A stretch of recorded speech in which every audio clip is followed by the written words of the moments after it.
Yo, what's up? This is Gary Swaby, and you're now listening to the Co-op Podcast, episode 158. Richard Bailey is away this weekend, so we're recording a bit earlier, and he won't be joining us, unfortunately. But shouts to Richard. I hope he enjoys. He's away for David Jagnall's wedding, basically. So shouts to David as well for finally getting married. So yeah, I'm here with some cool guys. I'm here with Michael A. What's up, Mike? Hey, what's good, man? Thank you for having me on. This should be a good show. Yeah, it should be good. And I'm also here with Riku-san. What's up, Riku? What's good? What's good? Cool, cool. And we're here for the first time joining us on the Co-op Podcast. We're here with Charlie Kun. What's up, Mate, Charlie? I knew you were gonna get it wrong. That's not my name anymore. It's EarthBenderCharlie. Can we stop? Oh, Can we just start again? Perhaps we don't want to be. Start let's- again. let's I'm We start don't tired. have from the the same. I'm let's We tired. go don't from have the the top. same. I'm We don't have tired. the same funds as our brothers on the Throwdown, I'm so we tired. can't afford to, have, cease and desist letters sent to us. I'm tired of this. All this shambolic behavior needs to change. Okay, like my name is EarthBenderCharlie. I like Avatar. Toph is my favorite character. Therefore, Earthbender is in my name. Can we just Can we get that straight, please? Sorry, I didn't know, man. I'm sorry. Well, now you know. If you don't know, Now you know. I'm not gonna complete that because you know what I mean. I'm not. Anyway, so yeah. What's up, guys? What's going on? Cool, cool. And since it is your first time on the show, let everyone know, what you've been up to and where they should know you from, your history as a gamer, that sort of thing. How you started out.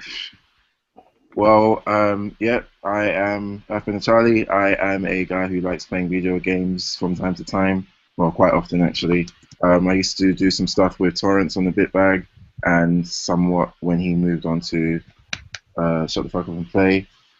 And since then, I've just been doing a lot of stuff, but like I guess in a nutshell, trying to create my own series, comic series, web comic series, and kind of have my own fan base type of stuff, which means doing more YouTube, kind of being more active on Twitter, just being more of an online personality, I guess. So that's me in a nutshell. Like, and in terms of what I've been playing lately, like all I've been playing lately is like a whole bunch of Hearthstone and a whole bunch of Street Fighter 5. Well, actually, more Hearthstone than Street Fighter 5. I haven't even played SF5 that often lately. But yeah, that's me in a nutshell. So if you play Hearthstone and you want to test your heart of the cards, if you think you got the heart of the cards like Yugi, then come at me, innit? Like just holler at me on the BattleNet. Man will show you my shiny Malygos, innit? Like I'll show you my shiny Malygos deck. I'll show you about them magic, them spells, them creatures. Like listen, yeah, ain't no one ready for me. Like man, like the Hearthstone king. You know what I mean? Check this out. Look at this.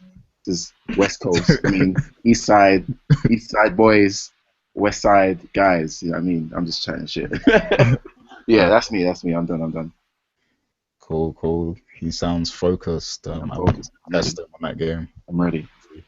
But yeah, Riku, what's up with you? What you been playing?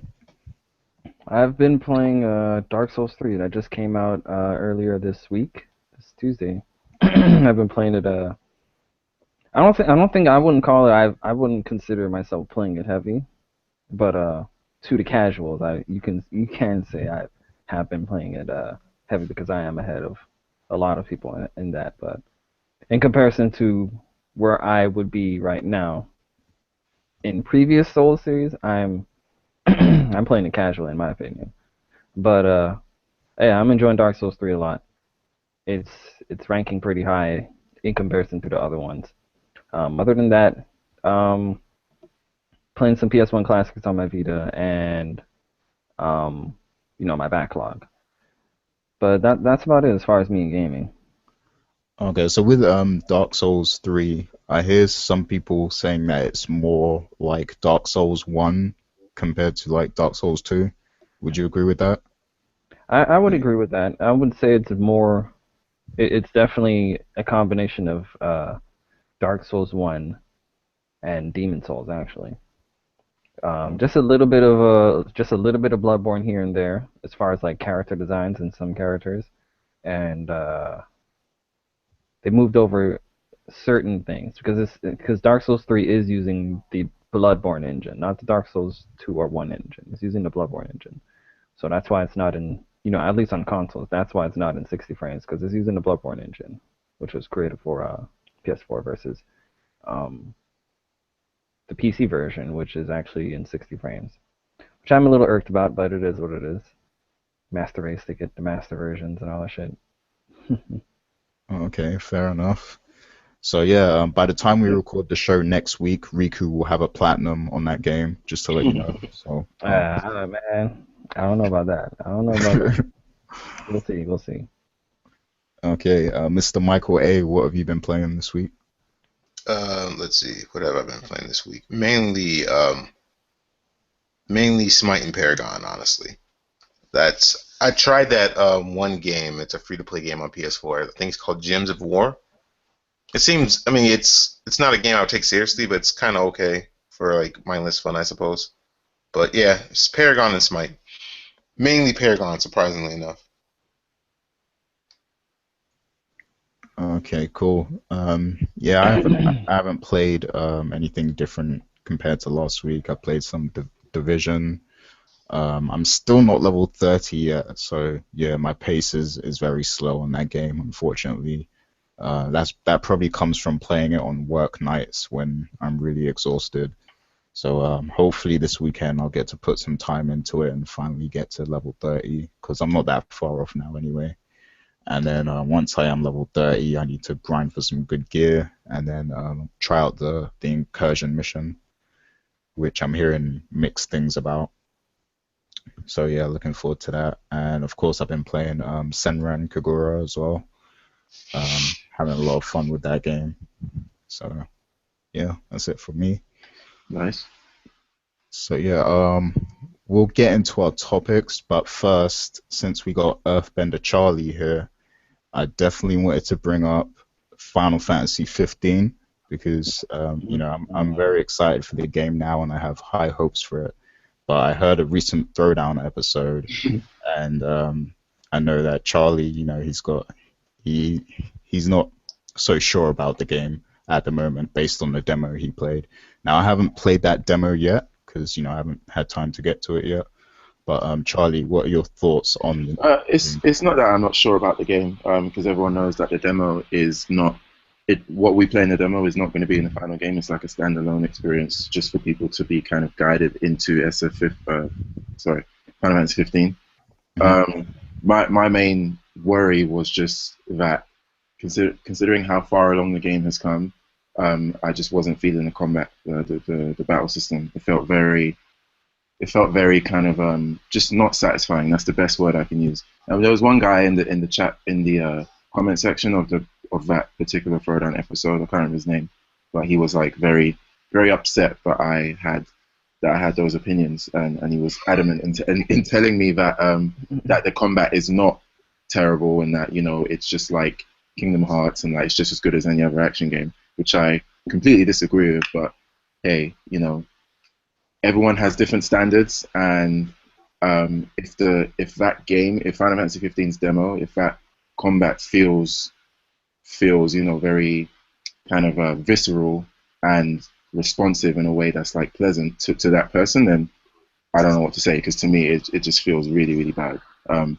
a lot of that comes from the fact that we are considering that this game, sure, it's been in development hell for 10 years, but at least half of those years, at least 5 of those years, it's been in development. So for me to feel, to have that opinion of the combat, it's just a bit worrying. Because yeah, the demo is standalone, but I'm pretty sure the combat is the same as the Dust Guy demo, the other demo that came out with, what's it called? Final Fantasy Type 0. Type 0, yeah. The combat feels the same. So it's like, if it ain't changed now, this is the combat we're going to get in the final game. So let's just put that out there. So if that combat I'm getting now feels bad, then of course I'm going to be like, well, hold on. This is the way we're going to be fighting in the game, and I'm assuming that the game's going to be at least 40, 50 hours long, give or take. So, and I'm sure there's going to be like more weapons and magic and stuff that's going to make it cool. But even just the way like you can just hold circle and your character will just do combos just feels a bit it just feels a bit sloppy. And it's not to say that you can hold circle and kill any enemy, because that's not the case. But I don't know. There's just something about that just worries me. Because yeah, if a game is action orientated, the most important thing you want to have down is that the action you are taking part in feels responsive and feels enjoyable and feels engaging in and of itself. And then all of the magic and all the summons, that's like the extra topping, right? The foundation needs to be solid, and I don't think the foundation is solid enough. Okay. So do you feel like there'll be any hope that they'll touch up the battle system No. before the game comes out? No. So you think Like, what's in this demo is going to be what's in the game? Yeah, definitely. Like, I mean, and the thing I'm trying to describe is very like subtle. It's not like when I say something like the way it feels when you swing your weapon, right? What does that mean? It's like how do I tangibly describe how it feels when you swing your weapon, and the fact that I think it feels sloppy and kind of weak, right? It's kind of hard to communicate exactly what I mean. The only way you can kind of see what page I'm on is by playing the game.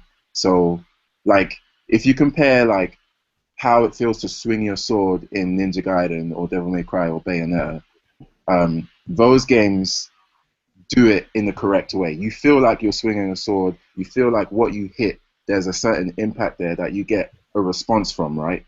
Whereas in this game, in FF15, I don't get that same response.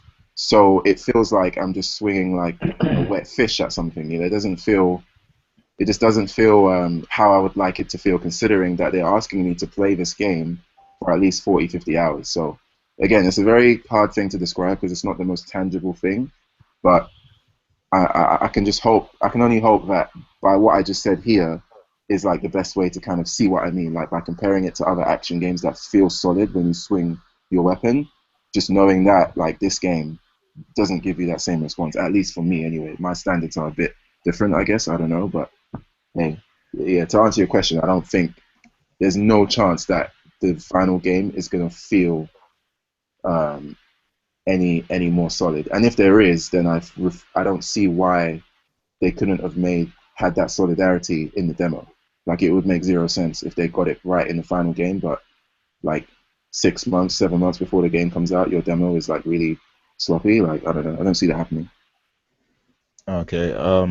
Did they at least fix the camera angles? Because I remember when I played Dusky, one of my concerns was the camera angle.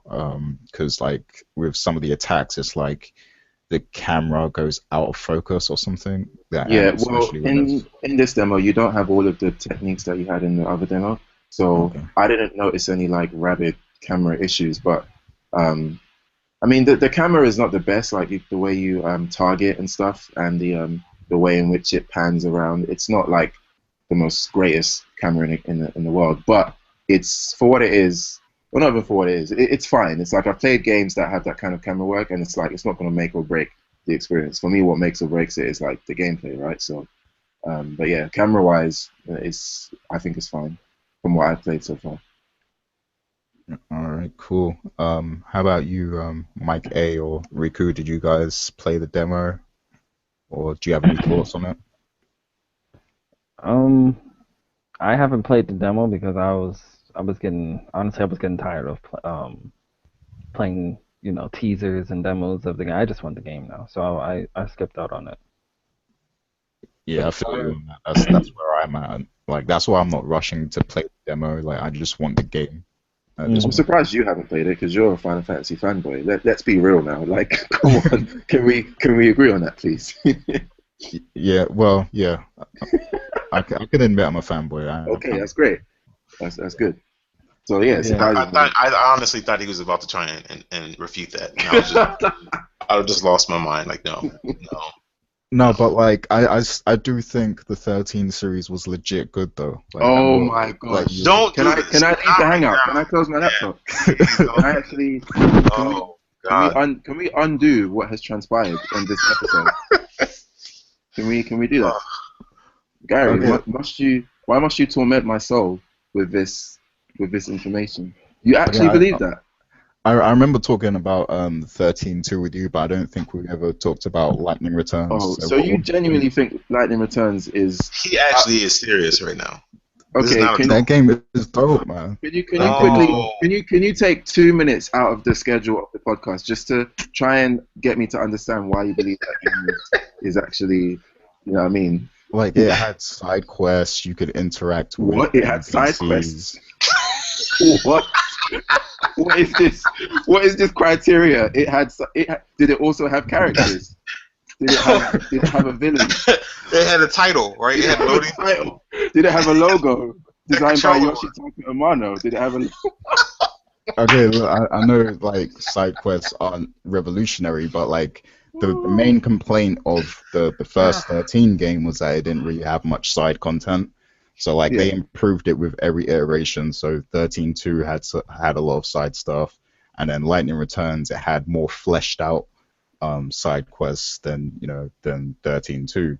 So that was good. So it wasn't just you running around battling and doing all these things. It actually had like a build up. I liked the story arc to it as well. I didn't so much like the ending. I didn't like the ending, but yeah, I liked the build up. You liked the beginning and the middle as well, because that was all trash. Did you play it? Which one? Are you? Yeah, of course. I did not like it. Okay.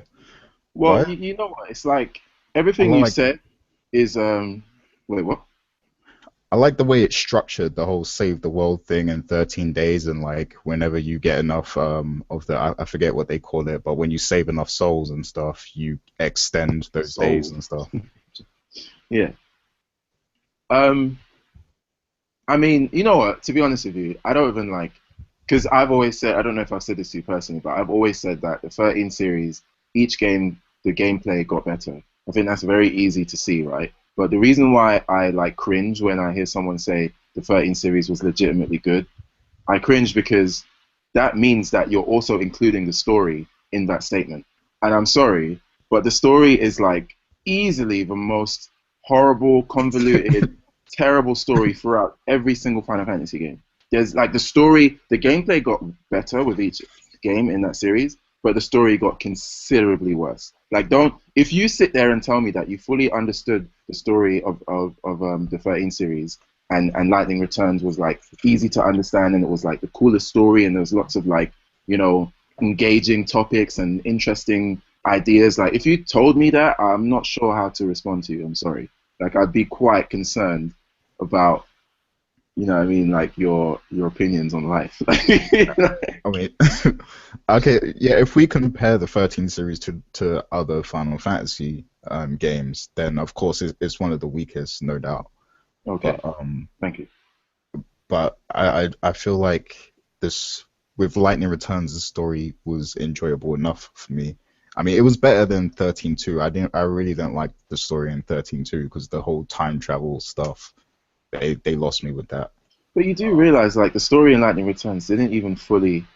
Well, to be fair, I've kind of like removed a lot of that plot from memory, but I remember it not really addressing entirely everything that occurred in 13.2 with like Sarah's situation and like, yeah, I don't know, maybe it did actually. I just See, it I was a hot mess. I kind of just look at Lightning Returns as a standalone. But it's not, like that because I feel like 13.2 broke the story. So like because of that, And you think this series is a really good series? And you just admitted that one of the games broke the story. well, yeah, I mean, I didn't like the story in that game in particular, but the gameplay was really good though. So I still like In the 13? game was really good. 13.2. The gameplay was good in 13.2. Oh, okay. Yeah. What about Lightning Returns? It was even better. Like, Oh, okay. yeah, that I can't deny. If the game is good, the game is good. But like, I mean, let's face it. We don't play Final Fantasy. Like, we haven't played Final Fantasy games for all these years for the gameplay per se. We play them because of the enjoyable characters, the world, and just the story. So if the main reason why we play these games has been done completely wrong in an entire series, which is the 13 series, then for me that's grounds to say that the game like wasn't a good game. You know what I mean? And not to say that sales means anything, but like I think the way in which the sales like horribly declined with each iteration of that series shows you how I think that actually tells you what people wanted. Like, sure, the gameplay gets better with each game, that's great, but unfortunately people didn't really care so much about that, because if they did, they would have continued to buy the 13 games. Like for Lightning Returns, like I think I checked like the sales on it, and I was pretty shocked at how little that game sold. So, and even 13.2 sold considerably less than 13. So, but yeah, no, I admit the games are good, but that's not why we play Final Fantasy. Like, we don't play it because the gameplay is like super engaging. Like, come on now, like it's not the most engaging thing. Final Fantasy 7, great game, but like the actual combat is not like mind-blowingly awesome. It's you're playing it because you like the You don't characters think in the world. so? I love the combat in Final Fantasy games.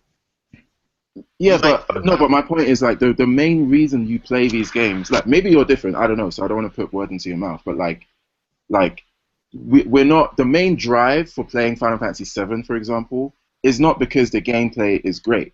It's because you want to find out what happens with these characters. You want to get to the end. You want to defeat Sephiroth. You want to explore this massive universe with all these side content, and you want to explore every nook and cranny. That's the drive. That's the kind of engaging thing about Final Fantasy games. It's never really been like the actual combat at its core, in my opinion, anyway. I don't know. Maybe some people feel differently.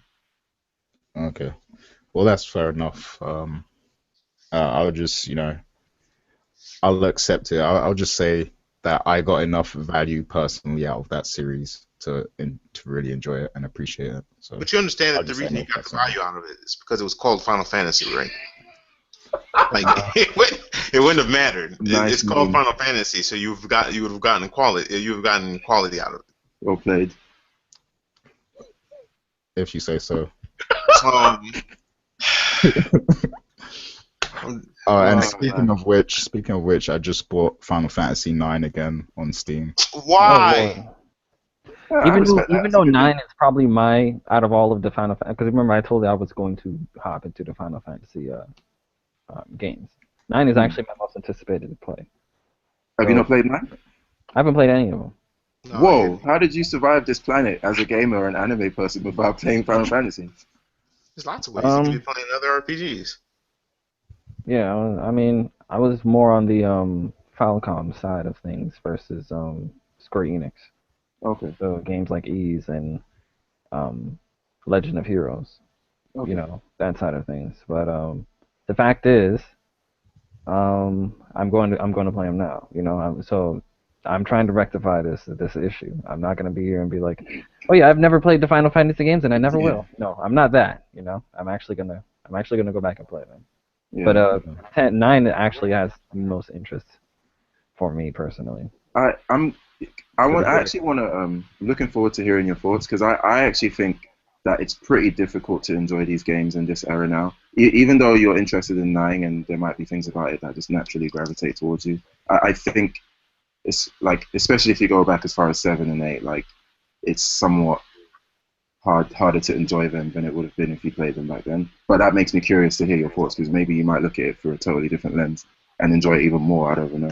Maybe. We'll see. I mean, I'm one of those guys where classic retro games, Yeah. they really stand out to me. So when it comes to going back in time and playing old games, I'm not one of those guys that get turned off by dated graphics, dated voice acting, or dated this, dated that. Okay. I'm just trying to play a good game, and I'm trying to look for turn-based games in particular. And yeah, so Final Fantasy would be one of the recommended places to start when it comes to that. Cool. Well, you're in for a treat then. So Yeah. that's Plus, cool. I No, want but to the get reason I said why. Oh, go ahead. ready. Oh, plus I want to get ready for Dissidia, which will have all of them in there. So that's another reason. The That's a reason good I was game. saying why did Gary buy it is because I know he has it. Like he's already bought it, and it's like, why are you buying it again? I don't understand. I bought it on the PlayStation Vita. Yeah. I mean, I don't necessarily understand your reason for buying it. I mean, other than the fact that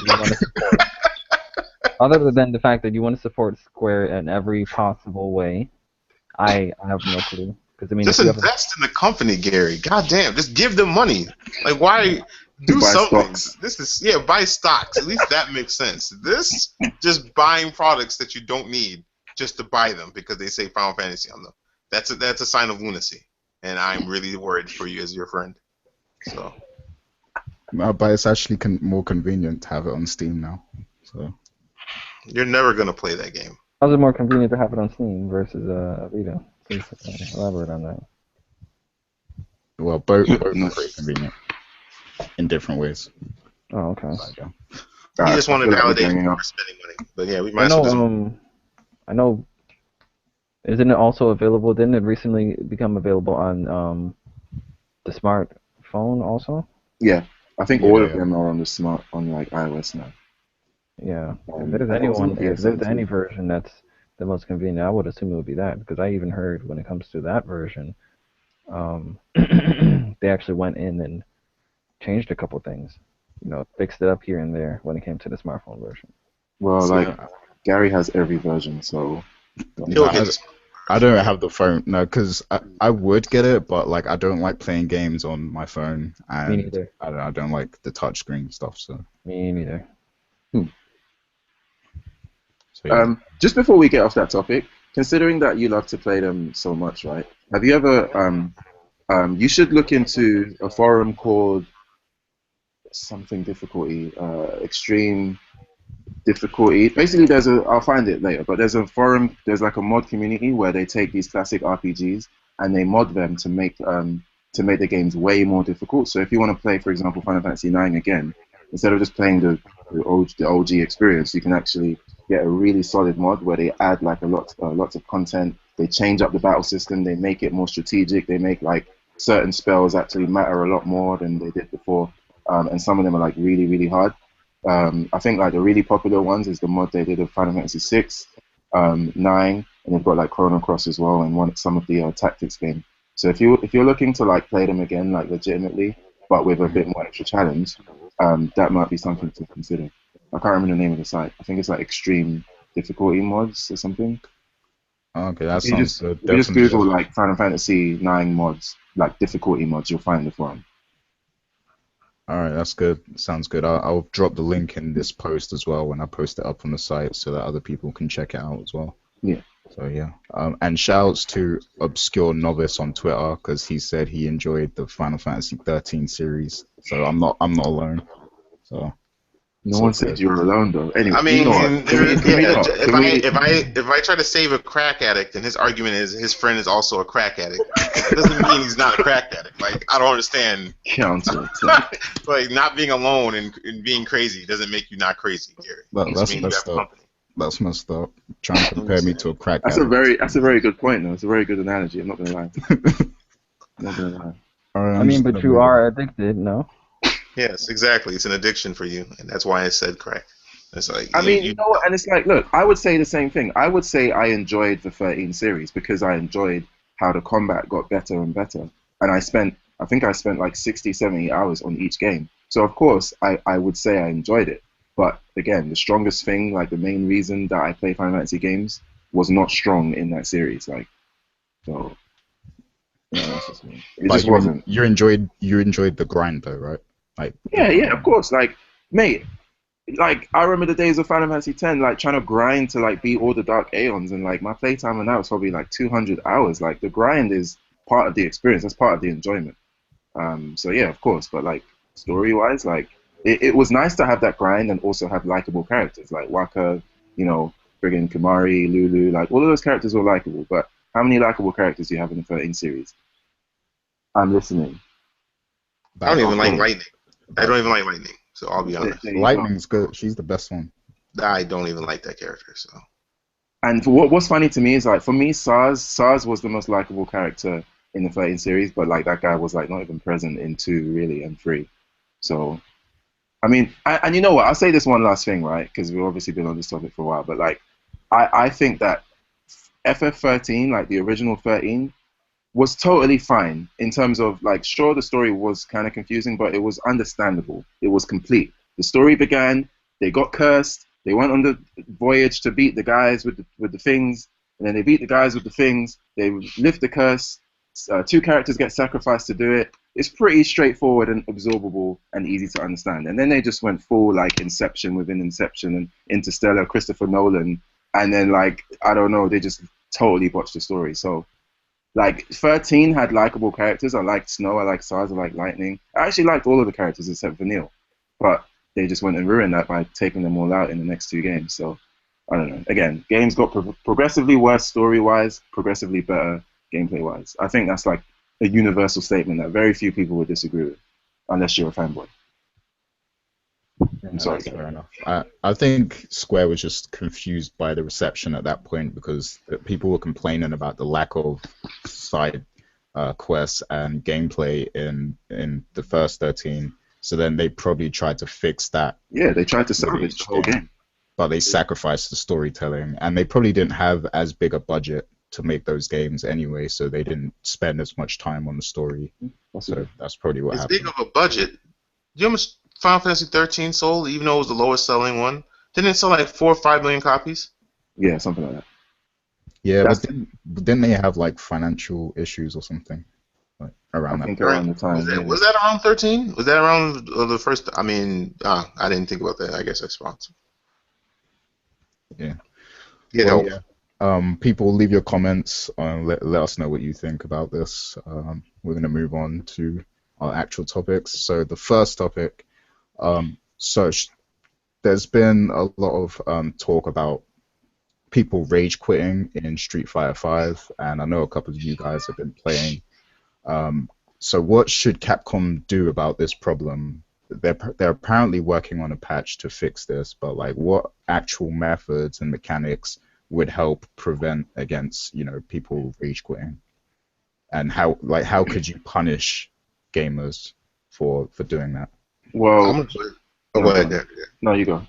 I was gonna say they need to just copy the way Killer Instinct does it. You quit, I think it's 3 times, and you get thrown in a lobby. You get thrown in jail, quote unquote, for I think it's 48 hours, where you can only play against people that are also in jail. You only play against like the scum of the KI community, the rage quitters and stuff. You only play them, and that way you can't really rank up very high because those people are on very high rank, and they're just gonna keep rage quitting on you. It's not fun, and if I remember correctly, they give you how you had the player labels and IDs and all that stuff when you go and play online for when it's loading in. They give you one that lets everyone know, oh, this dude, is a rage quitter. He's, they shame you.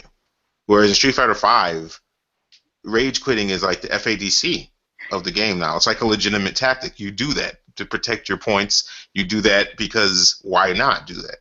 I think Capcom's going to take it a step further too because they waited way too long to implement anything. They're going to have to reset, and I know this is going to piss off a lot of people. It would piss me off too. They're going to have to reset rankings. They're going to have to reset rankings. They might have to start over with the whole with who's been platinum and all of that, because rage quitting is so rampant. Like, even good people are doing it. Like, even legit top players are rage quitting because why not do it? And it's happening so often to them. The solution to this, the proper solution to this, is going to upset a lot of fans, but they have to do it going forward, especially since apparently online ranking is going to play into effect somehow with the Capcom Pro Tour or something like that. Yeah. So if that's true, you have to legitimize it. And the only way to legitimize it is to start fresh. I don't know when Guile's supposed to be coming. If they have that update button, Guile comes, you sneak it in with there, like, oh, new character, by the way, stats are reset. Dull the blow, like, real quick, and then just erase everything. And then if you rage quit, like, I want Capcom to be extreme with it. Like, if you rage quit, you should be banned from playing. If you rage quit 3 times in one day, you should be banned from playing for a week. You just can't play the game online. Be mean to these people, because I'm telling you, you can't go on a stream and watch anyone playing this game and not see a rage quit within 10 minutes. Someone's gonna get rage quit on. It's just bad. Okay, but is there like an actual really accurate way of determining what's a rage quit? Because sometimes they might just be having like an issue with. This is where my opinion comes in. I think what Hated is saying is like one of the best solutions, but that would, as simple as it sounds to implement, it would still involve some amount of resources and extra effort to implement a jail system. So I would just say, look, if you can't implement something like that straight away, just make it so that if you disconnect, it treats it as if you quit, so you just don't get your points. Like, that's the fairest and easiest way to do it, because first of all, it's unlikely you're going to disconnect unless your internet just cuts out or your electricity runs out. For the most part, if you're playing online, like for 5 hours, every so often.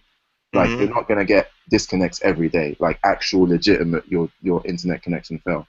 So the one time or two times it does happen, and then you just don't get your points for winning, or you lose points, then fair enough. I think that's a good way to I think at the very least that's like the most intelligent way to approach it. So there would be no need to have to determine whether the person pulled the cord out or whether they actually legitimately had internet issues. Like if you did, then too bad. If you didn't, then you rage quit and you don't get Yeah. your points. It's a sacrifice that would have to be made, honestly, for the greater good. And in all honesty, like another thing they need to do with it as well. Like I don't like how you can rage quit and when you come back, your streak is intact.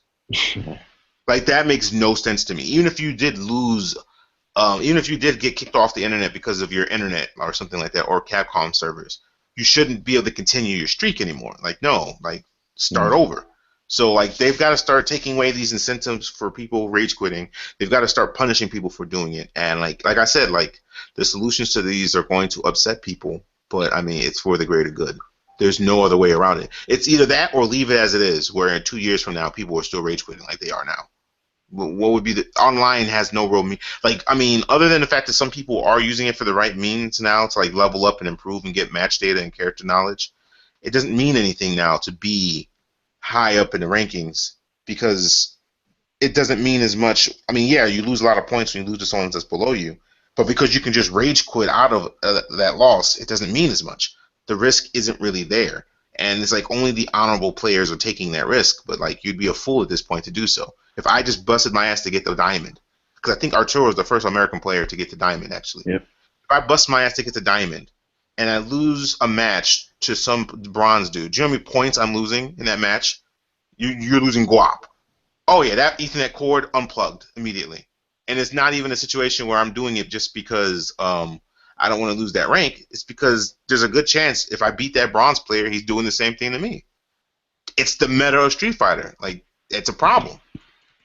I think another way to address the issue without actually addressing rage quit is to, because the reason why people are rage quitting is because you just lose so many points if you are gold or platinum and you lose to someone who's silver or gold. Like I think it's almost like a bit over the top with how much you lose. So it's like they're creating their own monster. It's like if you make it so harsh in terms of how many points you lose, then of course people are going to want to keep those points no matter what, right?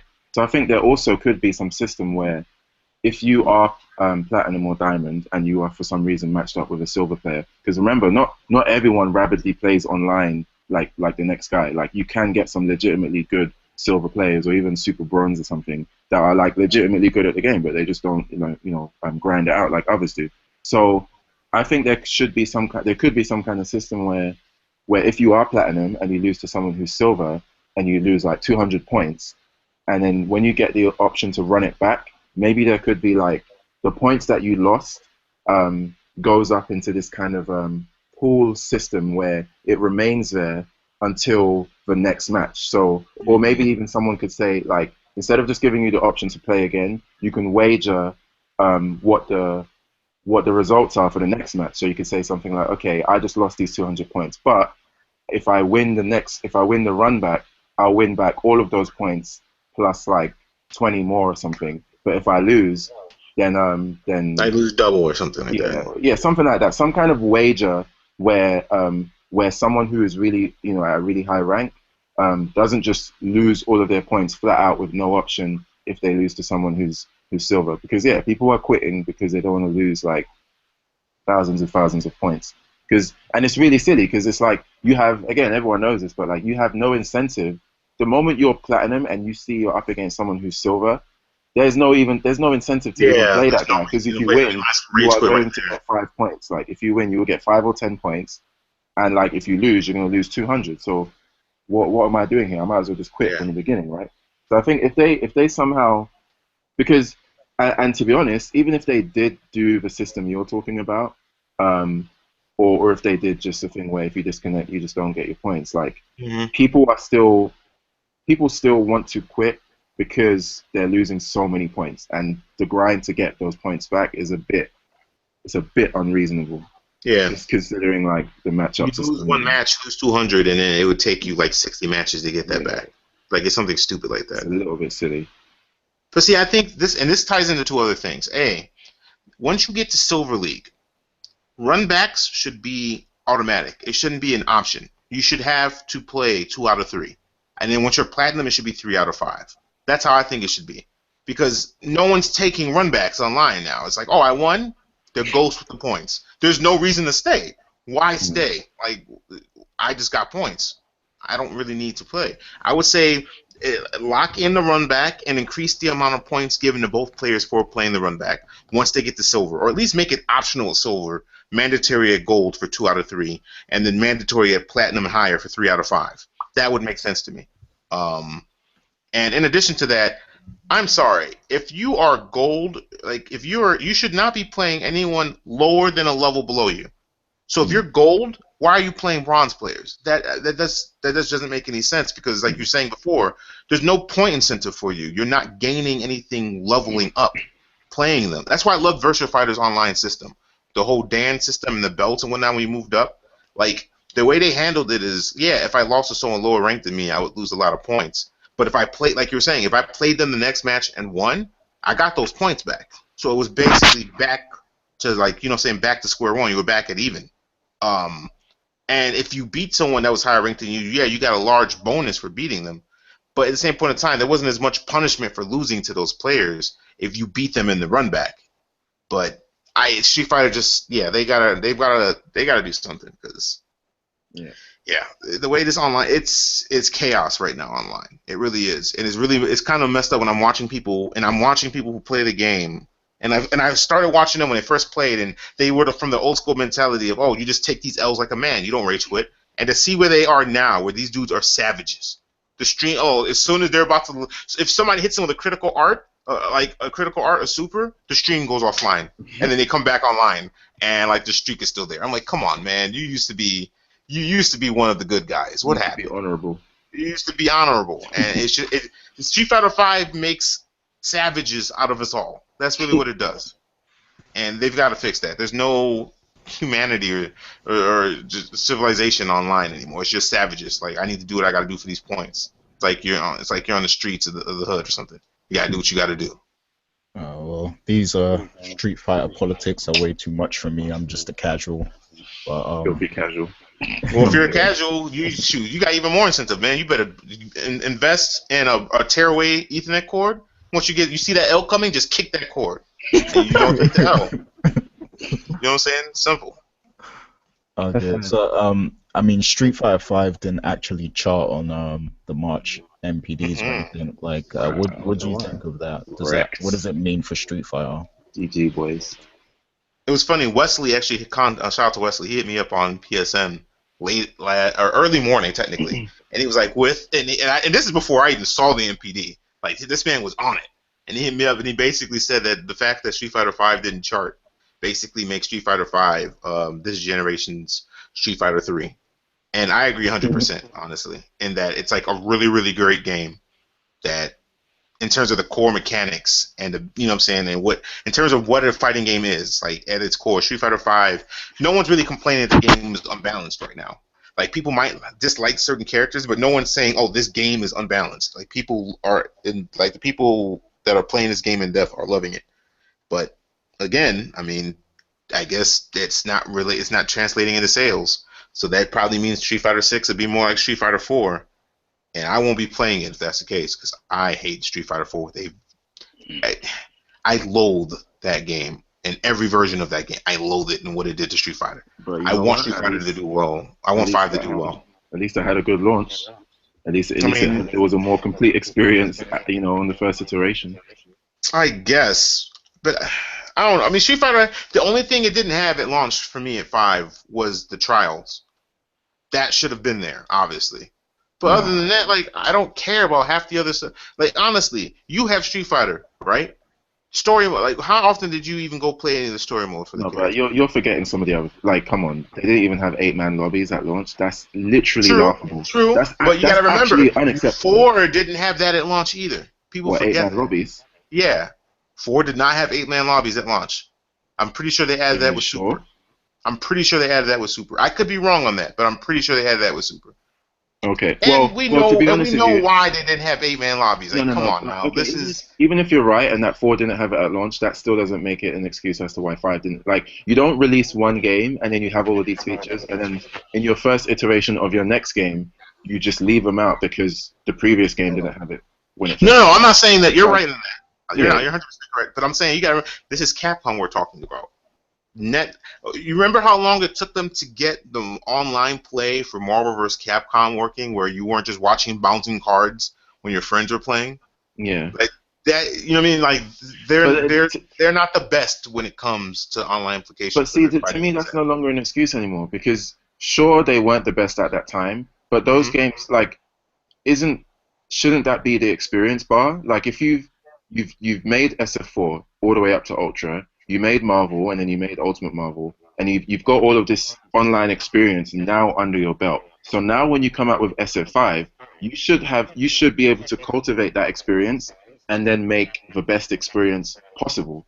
And I mean, it that's like right. but if you look at it in a vacuum and And you actually, just Street showed Fighter Cross someone Street Tekken Fighter actually had 5. good online too. So yeah, they should have probably figured that out. Exactly. Like if you just showed Street Fighter 5 to someone in a vacuum who has no knowledge of like what Capcom has done online wise with their previous games, that person would think that this company is literally an amateur in everything to do with online infrastructure. And they probably are. But Yeah, I was they, gonna say they they but are they essentially shouldn't though. be based off of the fact that they've got like 3 or 4 games under their belts that Hmm. ended up having a pretty good online system. So there's no reason as to why their new game, which has been like partly funded by Sony and it's got all of this drive behind it, like there's zero reason as to why the online should suffer that much. And again, it just comes. I mean, everyone knows it was rushed. Like I even have information. I actually heard that they originally planned to get this game out in December. Like that was actually the original plan. Oh yeah. I've heard of that So too. so But if they you had it just wasn't. They said it wasn't even. It just wasn't. The game didn't run, so they had to push it back. and I think that the fact that they even were considering that shows you where they are, like shows you what their intent is. Like, can you imagine how, look at how bad the launch was now. Can you imagine how horrible it would have been in December? Like, Hmm. what? Like, to me, the fact that they even tried to do that shows me that their mind is like in the gutter. But So, see, but what were they supposed to do?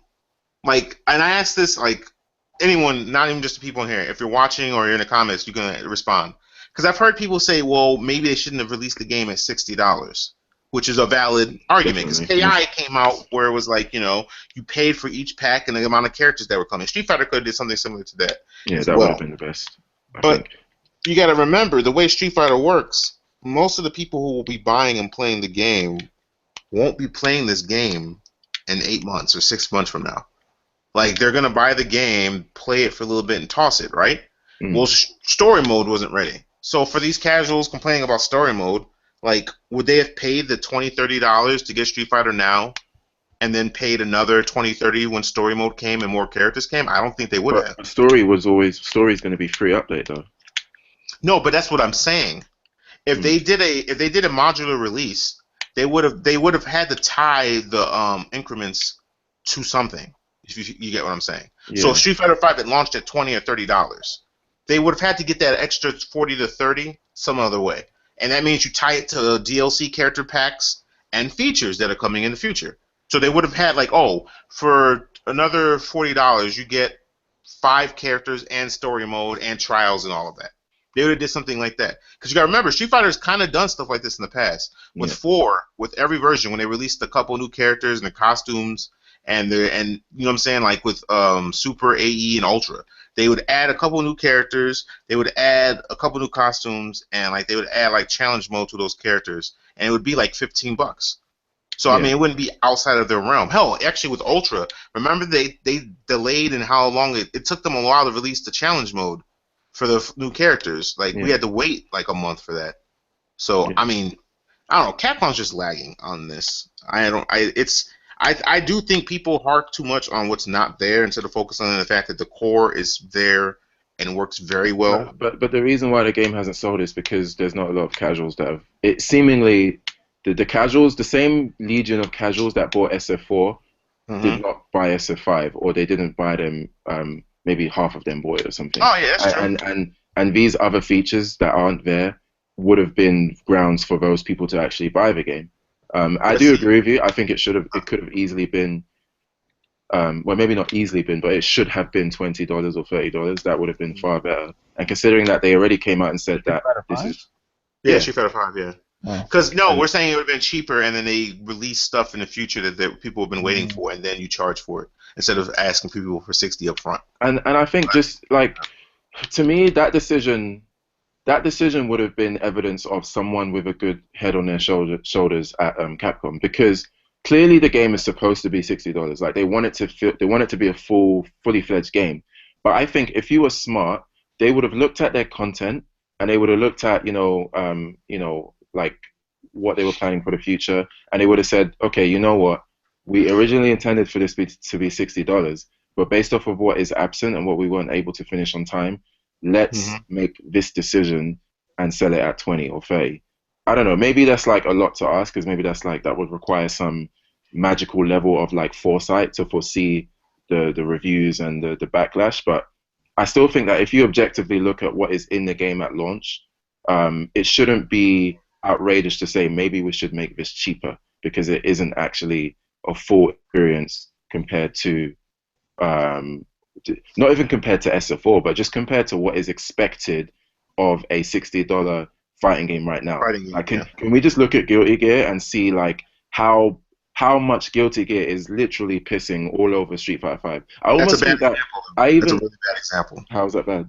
Because look how many versions of Guilty Gear. Like, there's already a new version of Xrd, and it's gonna be, and that's gonna cost a full $60. Like, it's not like it's an update that's like $20. Like, no, you're paying money.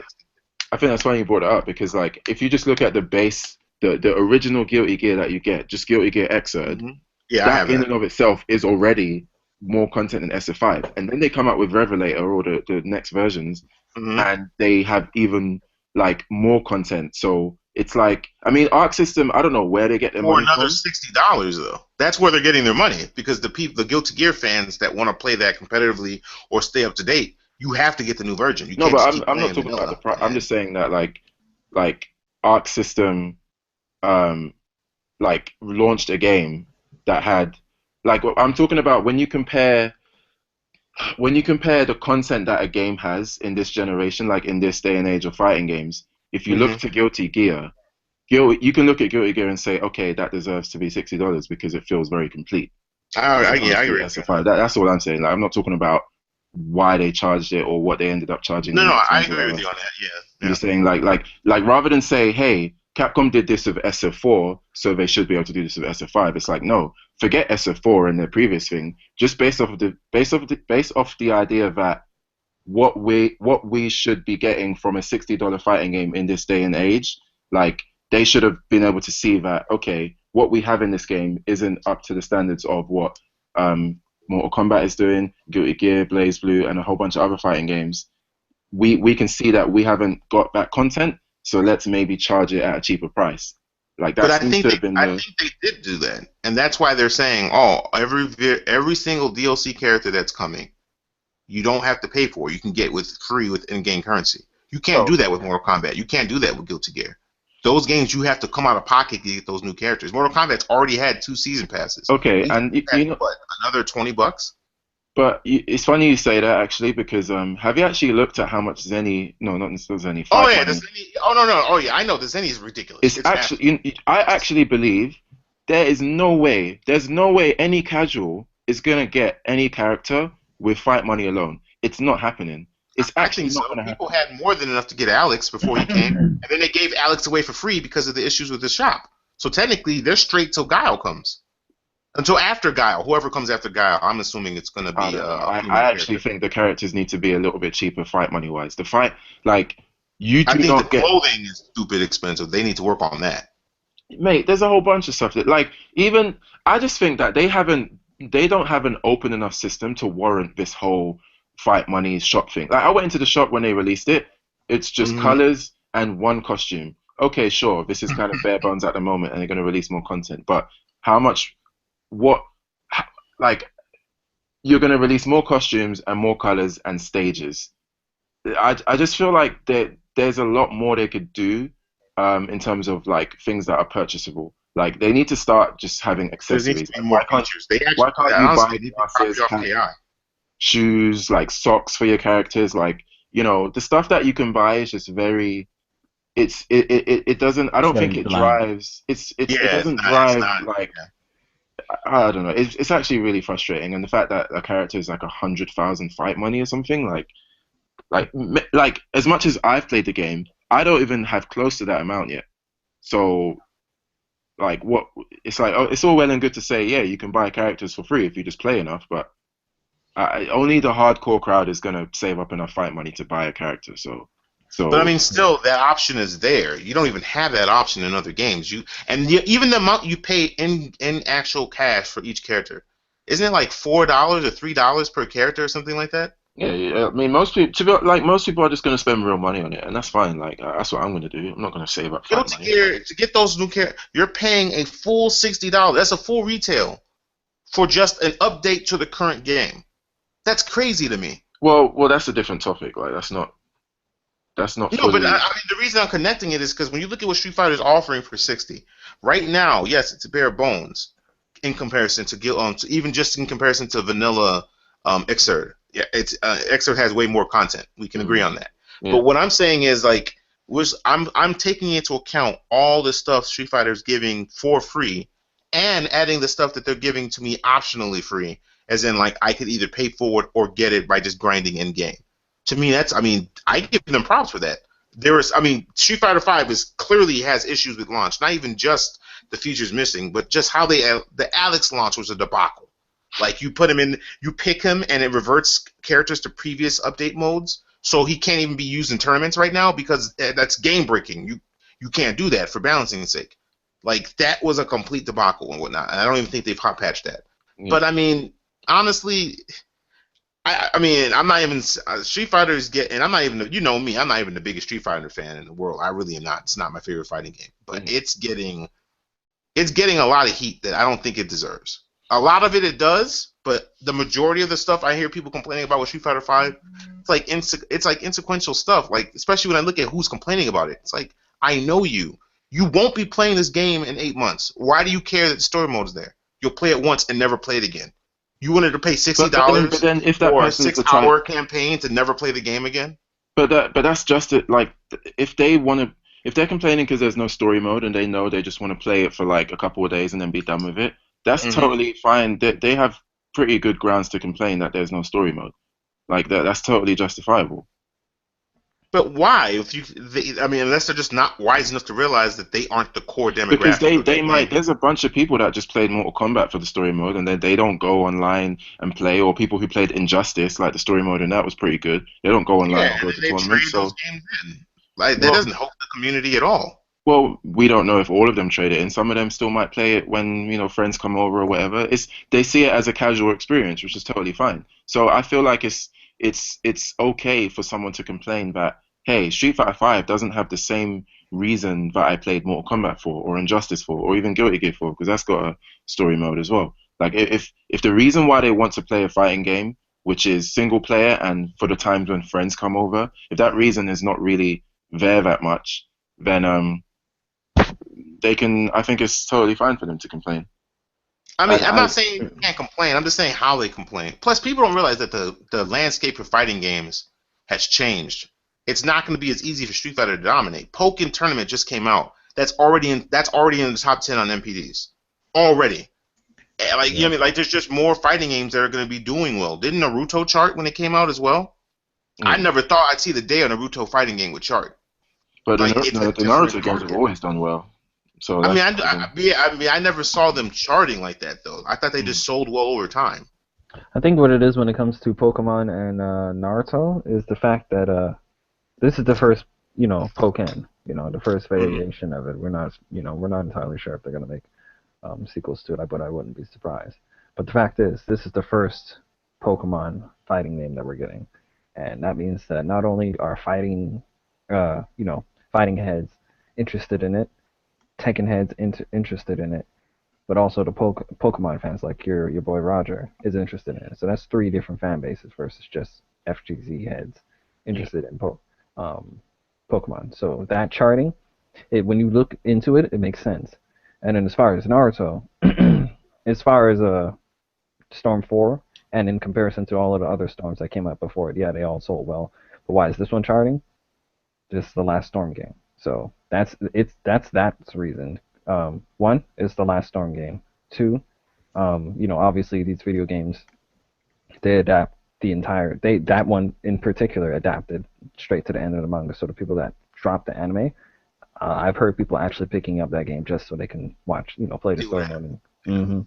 So that's another part of the fan base. And then there's the casuals that pick up the Storm games, but they don't really follow the Naruto thing anymore. So, yeah, obviously these little key points are the reason why those two in particular are charting.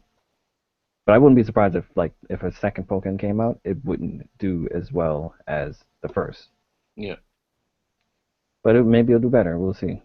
I think it would do better with the critical acclaim it's getting, and the fact that like everyone who's playing it, like even like from Pokemon fans to even FGC heads, like they all have nothing but great to say about the game. But I was listening to the Ultra 10 show, and they brought up a really interesting point, which was that like the game is actually very, very difficult, to the point where I don't imagine the average Pokemon fan like continually playing the game, like trying to. Because the game is like Guilty Gear levels of difficulty in terms of like all of the mechanics and stuff. So it's like the game clearly sold because it's based off of Pokemon, right? So, but that doesn't mean that all of those people who like Pokemon are gonna continue to play Pokemon. So if a second one did come out, I could actually see it not selling as much, because the game it's in this really weird space where it's aimed at like super hardcore fighting game players, but the subject matter is aimed at Pokemon fans. So it's like who are you selling this game to? It's like you trick people into thinking, hey, Pokemon game, and then it's like super difficult, like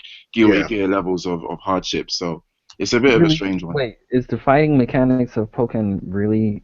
It's not just the mechanics. It's just like, I mean, think about it. At its core, it's still for the most part a 3D fighting game. So spacing on all that is very important. I know, but I mean, on the level of a Guilty Gear, it is. It actually really is, because it's like a cross between. Okay, maybe not Guilty Gear in terms of like the extended combos and air stuff that you see, but I mean in terms of like the actual mechanics, like the fact that it's like a cross between Tekken and like a Naruto game.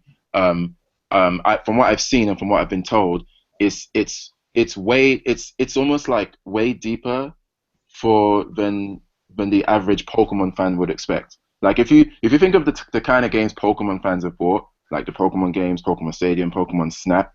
Like, they're probably not going to really practice at Pokemon and get really good, because it's like way more complicated than they would expect. That's what I've been told anyway. And then, honestly, when you look at the engine of Pokemon, like the whole the use of your assist Pokemon, the Mega Evolutions, and the fact that it gives you armor and that you can Mega Evolve to absorb a super attack from a Mega, it's kind of like Guilty Gear, where it's like it's very much like mechanic based, where it's not just the fighting that you're doing in the frame data. You have to utilize all these elements of the game that are outside of you landing a hit, if you get what I'm saying. That matter as well. You can lose if you just keep letting the person pick up all the Mega Evolution gems on the map. You have to take that into account. You have to take into account the size of the map you're fighting on and which character you're using. If you're using a character like Machamp, who's like a grappler, you don't want to fight on a large map. You'll just get zoned out. You want to pick something close where you can get in and put hands on people. Like, it's actually a surprisingly deep game. And it, honestly, I mean, just playing it, I didn't think I thought the concept was stupid. And playing the game, like, this works really well. The only issue I had wasn't even an issue that was really fighting game related. It was just the fact that I'm like, why is this a Pokemon game? But Pokemon elements and Pokemon types don't play into it. Like, why don't water types do extra damage to fire types? Like, I would think that naturally, I would think that a Pokemon fan would come in and think that, and that doesn't play in at all. But I mean, I get that they don't do that for balancing, obviously, because it's actually a solidly well-balanced fighting game. But I mean, that just goes to show you, like, the fighting game genre, the landscape is changing. Like, Street Fighter isn't going to be Street Fighter anymore, like, where it's the only fighting game that matters to people who don't know about fighting games. Like, that they don't care about that now. Like, there's fighting games coming out that are just having an easier time having casual appeal. Mortal Kombat has gratuitous violence. That alone sells Mortal Kombat. I don't think it's the story mode. Most people don't care about that. What do they show in the commercials for Mortal Kombat and stuff? They always show glimpses of the fatalities and all of that stuff. And what have they been doing? Adding more fatalities, more types of fatalities and brutalities and all that, because they know that visceral violence is very appealing to people, and that lures a lot of people in to go buy the game. Nothing against it. Mortal Kombat's actually a good game, but I'm just saying, like, that's an appeal Street Fighter doesn't have.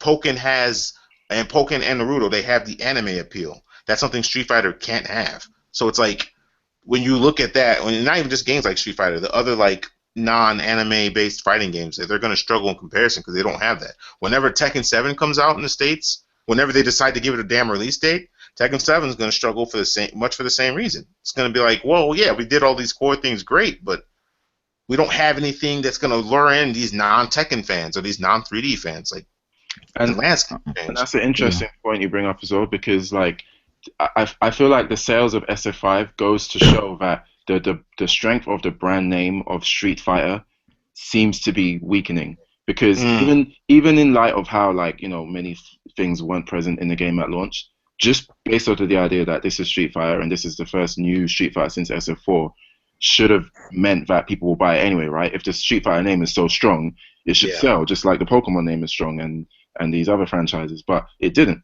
So that either means people got tired of or put off by Street Fighter 4, or people heard about the reviews, or people just don't care about Street Fighter as much as they did back in the 90s. I think it's partially because people are just done with Capcom. I think Capcom has really pissed off a lot of gamers over the years, and people are just done with them. And I can't really argue that line of logic. Wait, what was the reception of the Marvel vs. Capcom game? Did that sell a lot? I can't remember. No, the first one didn't do that well. Neither did the second one, and that had a big controversy as well, because Ultimate came out like 8 months after Marvel 3. Because wasn't that also partially because of the earthquake that happened in Japan during that time as well? So it affected the release. But Ultimate, like, Marvel vs. Capcom 3 was like, it didn't do horrible, but it didn't do amazing. Like, I think it barely met their expectations. And then Ultimate, basically, if you weren't a pro player, you didn't buy Ultimate. Most did not buy Ultimate Marvel. They didn't care, because it's like the changes they were all made for balancing sake. But if you're a casual Marvel fan, you don't care about that. So it's like, why would you spend money to get that? So Marvel didn't sell as well. But then again, actually, when I think back on it, I don't think Marvel vs. Capcom was ever an amazing, like, number pusher for Capcom, which is probably why they never really cared to fight for the rights to Marvel video games as much, because it's like it wasn't really making them that much money in return. So okay. Well, this has been a good FGC discussion. I enjoyed it. But, sorry, we kind of took over. Yeah, we're going to move on to some of the other topics now. But definitely leave your thoughts and comments, people who have been listening. So, next thing, I'll talk about so Bandai Namco, they're basically embracing the speedrunning culture by setting 10,000 Australian dollar prize for beating the current record, which I believe is 67 minutes for Dark Souls 3. So, Riku, get on it. I wanted to ask, like, is this, because I've never actually seen the publisher embrace that and set challenges for it before. So do you guys feel like this is something good, or is it encouraging people to play the game in a way that they shouldn't? All right, repeat that one more time for me. I just want to get a clear understanding of this. Yeah, so basically, Bandai they're setting a prize, a 10,000 Australian dollar prize for people to speed run the game and beat the current record, which I think is 67 minutes or something like that. So my question is this a good thing, or is a publisher doing this kind of encouraging people to play the game in a way that they shouldn't play it? I mean, I think in all fairness, bringing the community together and getting them out of their comfort zone and making them do things that they wouldn't necessarily do, as long as they're not, breaking the game or, cheating their way to it, I think it's fine. I mean, it's just finding a different way to play the game, and they're getting money out of it. I don't see any. I don't see anything bad with this. Me personally, I don't see Okay. how this game can be Have you anything ever bad. tried to speedrun the Dark Souls games? Um, no, I haven't went. I haven't necessarily went out of my way to like let me try and speed run. I mean, you can consider me, speed running Bloodborne, platinuming in the first 5 days it comes out, but that was just me going at my regular pace. My regular pace was fast as fuck. So that I wasn't necessarily speeding, that was my actual pace. But I don't know, I never really this goes for any game. I never really go out of my way to speed running has never been a thing I've been interested in, but I have friends that I have a couple of Souls friends that they go out of their way to try and beat the game without dying once, and if they do die, they'll delete that save and start all over. Um, Damn. I have friends that do the speed running. I have a bunch of friends that do different types of things when it comes to trying to change their fun factor appeal to the Souls series in general. I just want to enjoy the game with my friends, get to platinum, and then move on. So I'm technically uh you know simple when it comes to that. But yeah, I mean, like I said, I don't see anything wrong with it because I know people that do stuff like that. So See, I always thought that to do these speed runs that quickly and stuff, you have to kind of exploit certain glitches and like gameplay faults in the game. hmm So, is that the case, or would you say that's that everything not is that's not necessarily the case when it comes to Souls game. Because okay? to get to the credits, the end of the game, there's a lot of there's a lot of shortcuts in the game, like actual level design shortcuts that you can take. Like let's say the start of the level you're on top of a mountain and the boss is at the bottom. There will be multiple ways to get to the bottom of that hill, skipping enemies while just like rolling on sides of off of the cliff, landing on you know another ledge lower on the cliff, skipping a couple of enemies, thus sacrificing your health, by landing. They have a lot of ways of getting through certain areas a lot quicker, and they made these little level design shortcuts on kind of on purpose. And when it comes to certain bosses, a lot of, especially in Dark Souls 3, there's a lot of optional bosses. You don't necessarily have to beat this boss to get to the ending credits. They're just there, and some may see that as a bad thing, some may see that as a good thing, but it is what it is. Those bosses are optional. And if you're trying to get your full bang for your buck, then you would go out of your way and fight all of the bosses. But if you are a speedrunner and you have to know exactly which bosses are required for you to beat, and I think as far as bosses that are required to beat, I don't think it's over 6. I think it's about like either at 6 or around 5. And then once you get inside there, you have to know the way that boss fights, the quickest way to beat him, what class to use, all that stuff. So all of that is taken into consideration. None of it is necessarily exploiting or cheating. Cheating would have to be like um, finding like a glitch, like Yeah. literally making that boss like run into a wall where he gets stuck, and you can just wail on him, or you know, those type of things. Yeah. Okay, so a super credible friend of mine said that this game should get a lower score because you can beat it in an hour. How would you feel about that? Who is this friend? Air him out. Oh no, I can't name names. Name Anonymous. this person. He wants to stay anonymous. Oh my god. Do I think Hip it hop should gamer. receive a lower score? No, It was Hip no. Hop Gamer? Yeah. I mean, Yeah, I heard him yeah, say that. it was Hip Hop Gamer. No, he did not say that. Yeah, I do Well, remember actually, to be fair, I think he just questioned it. He questioned he questioned should the its game. score because, you know, yeah, I Yeah, remember no, seeing the tweet. I remember seeing it.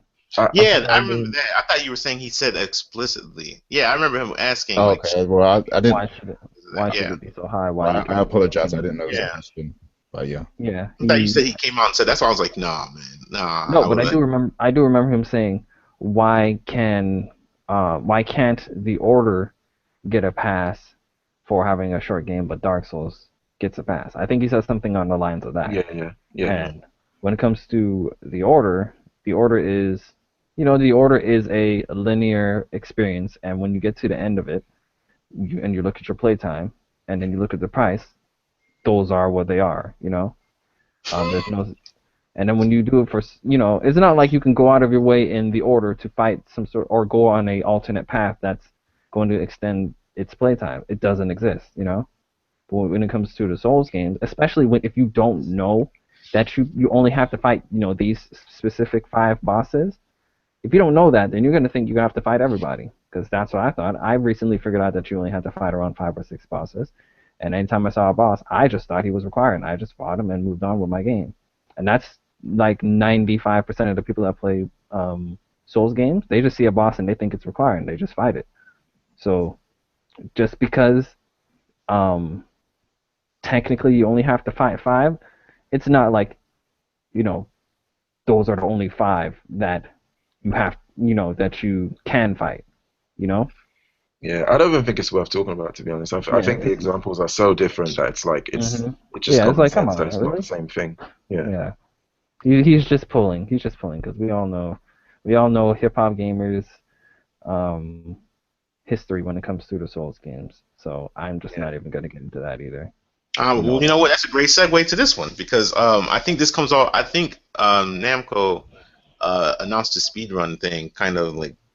I'm not saying it's a direct cause of this, but I mean, it's kind of ironic that they announced this right after the whole petition for them to include an easy mode in Dark Souls, which to me is the dumbest thing I have ever heard. For that? Oh, legitimately. And like people and journalists are making articles talking about how there should be an easy mode, and that people who say that there shouldn't be are just elitists. It makes no sense to me. Eric Kane over at Forbes, like one of the journalists I actually follow regularly, posted a rebuttal to people asking for an easy mode, explaining in great detail everything he says, the things I've been saying, explaining why it doesn't really make sense for a Dark Souls game to have an easy mode. Like it affects the game in a negative way, and in all honesty, if you aren't good enough to beat the game as it is, you have 2 options. You can just not buy the game, or you can get good. Like, those are your options. There's actually 3 options. Oh yeah, co-op. The first, yes, exactly, co-op. Yeah. Because the third, when you look at the third option, co-op, even though the bosses technically get a buff when you play co-op, it's not a big enough buff for it to equal out playing by yourself. And that's what all these people complaining about. There needs to be an easy mode. These guys need to go into the Souls game with the same mindset if they were going into a Borderlands game. Because if you try to play Borderlands by yourself, it's rather fucking hard. Yeah, it's actually because Borderlands in particular was a game that was created for co-op experience. So if you do try to play Borderlands by yourself, the experience can be similar to that of a Souls game. And Souls games, they were created like that. So when you do play it cooperatively, you can get the same experience you would get out of a Borderlands game, where it's a good co-op game to play. And it's not any harder, or honestly, Monster Hunter can be considered harder than the Souls game when it comes to its co-op. So yeah, I would agree. Co-op wise, 100%. Monster Hunter co-op, no joke. Yeah, so if these guys are sitting here praising Monster Hunter, and you damn well know Monster Hunter is another game. If you try to play that shit by yourself, you're gonna get an experience probably just like Soul. I would even debate that playing Monster Hunter by yourself is probably harder than a Souls game. It is. I would definitely debate that. And when you take that into consideration, you don't see anyone complaining about Monster Hunter needing to be reduced in difficulty for single player experience. Because what would people tell you? They would say Monster Hunter was created for co-op. So if you look at it that way, all of these guys complaining about Souls game needs to get an easy mode and this and that, go play co-op, because that's why it's there. Because it's easier than it's easier, or just as its difficulty is right around the same difficulty as other co-op games, which is not that hard. So there's that. That's the way I look at it. what gets me is that like these games aren't meant to be easy games anyway. True. Like they're meant to be games that give you a sense of accomplishment when you beat them. And Mm-hmm. honestly, that's something you don't get in a lot of games nowadays. Games nowadays are all pretty much watered down. They're very simple, casual, friendly games. And I don't say that as like a knock against casual gamers. I don't really care what what type of gamer you are. If you play games, enjoy your games.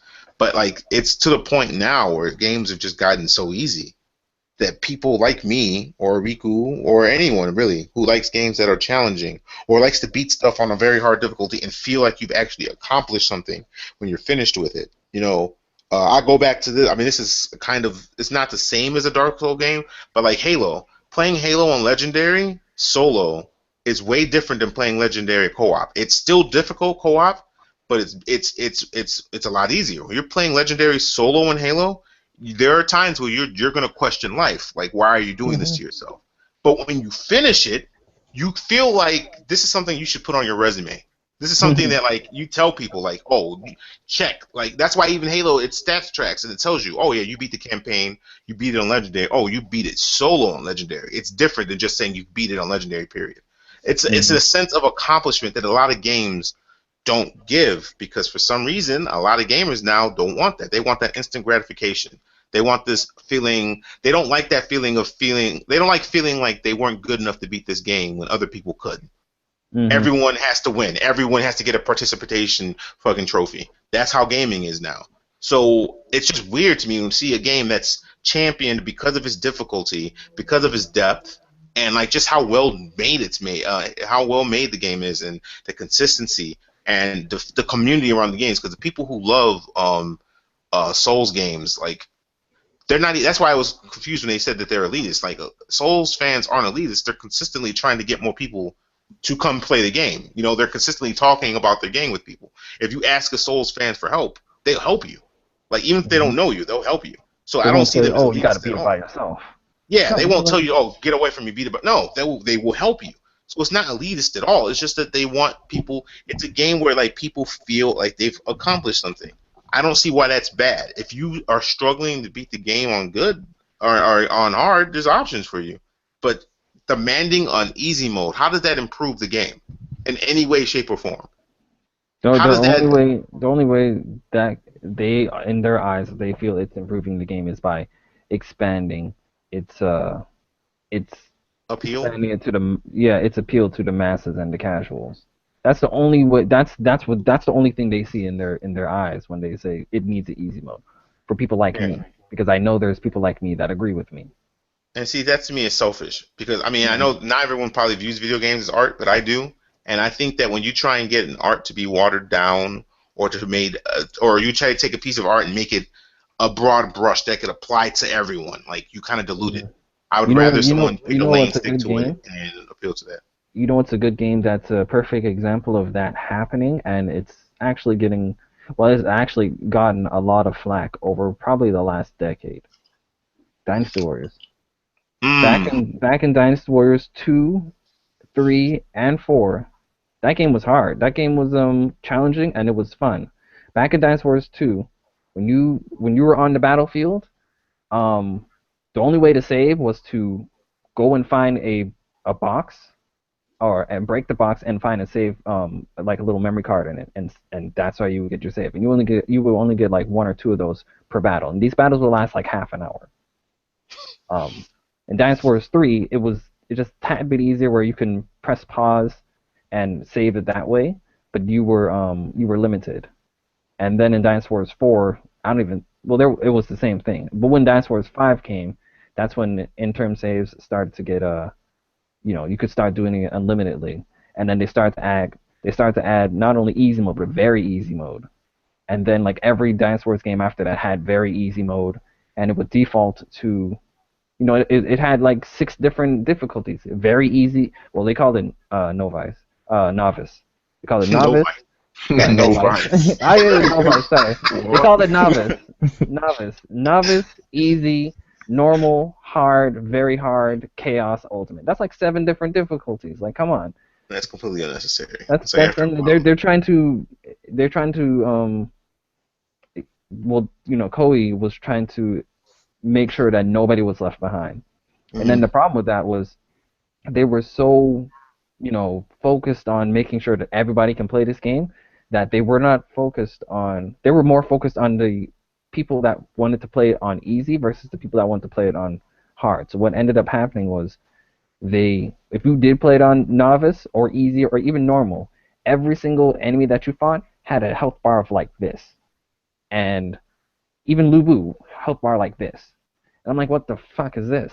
Even on normal, you have to go to you would literally have to go to hard to feel like it was normal, and go to very Yeah. hard and that's where the problem was. When you would go to very hard or any difficulty that you could actually die on, the AI wasn't even smart. It was just if they hit you, you lost all your health.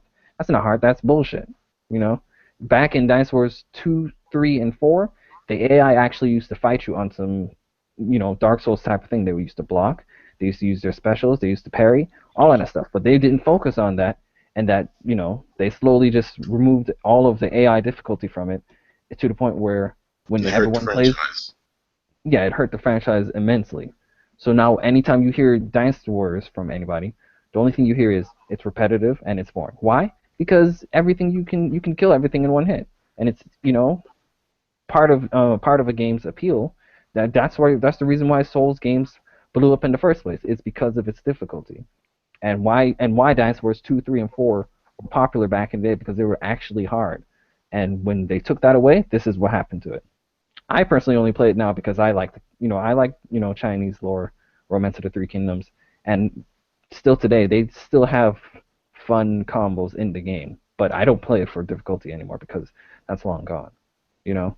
But if you were, that's why that's just sad because I wish they would go back to it, but they never will. But it's technically still selling really well in Japan because of this. So Koei's like, oh, we made the right choice in our opinion. So that's the way they see it, you know, which is Well, sad. hopefully we don't see something similar happen to the Soul series. Uh, Hopefully, but I You wouldn't say be that, but I mean, there's enough people complaining, and the baby attitude a lot of gamers have Let- nowadays. Here's another Dark example. Souls 4 will have an easy mode. I'm gonna Here, call it look, right. here's another example. Tecmo and Team Ninja and Ninja Gaiden. Oh, yes. Ninja Gaiden, everybody knows Ninja Gaiden, another series that got popular by its difficulty. Ninja Gaiden 1, Yes. Ninja Gaiden Black, Ninja Gaiden Sigma, Ninja Gaiden 2, and Ninja Gaiden Sigma 2.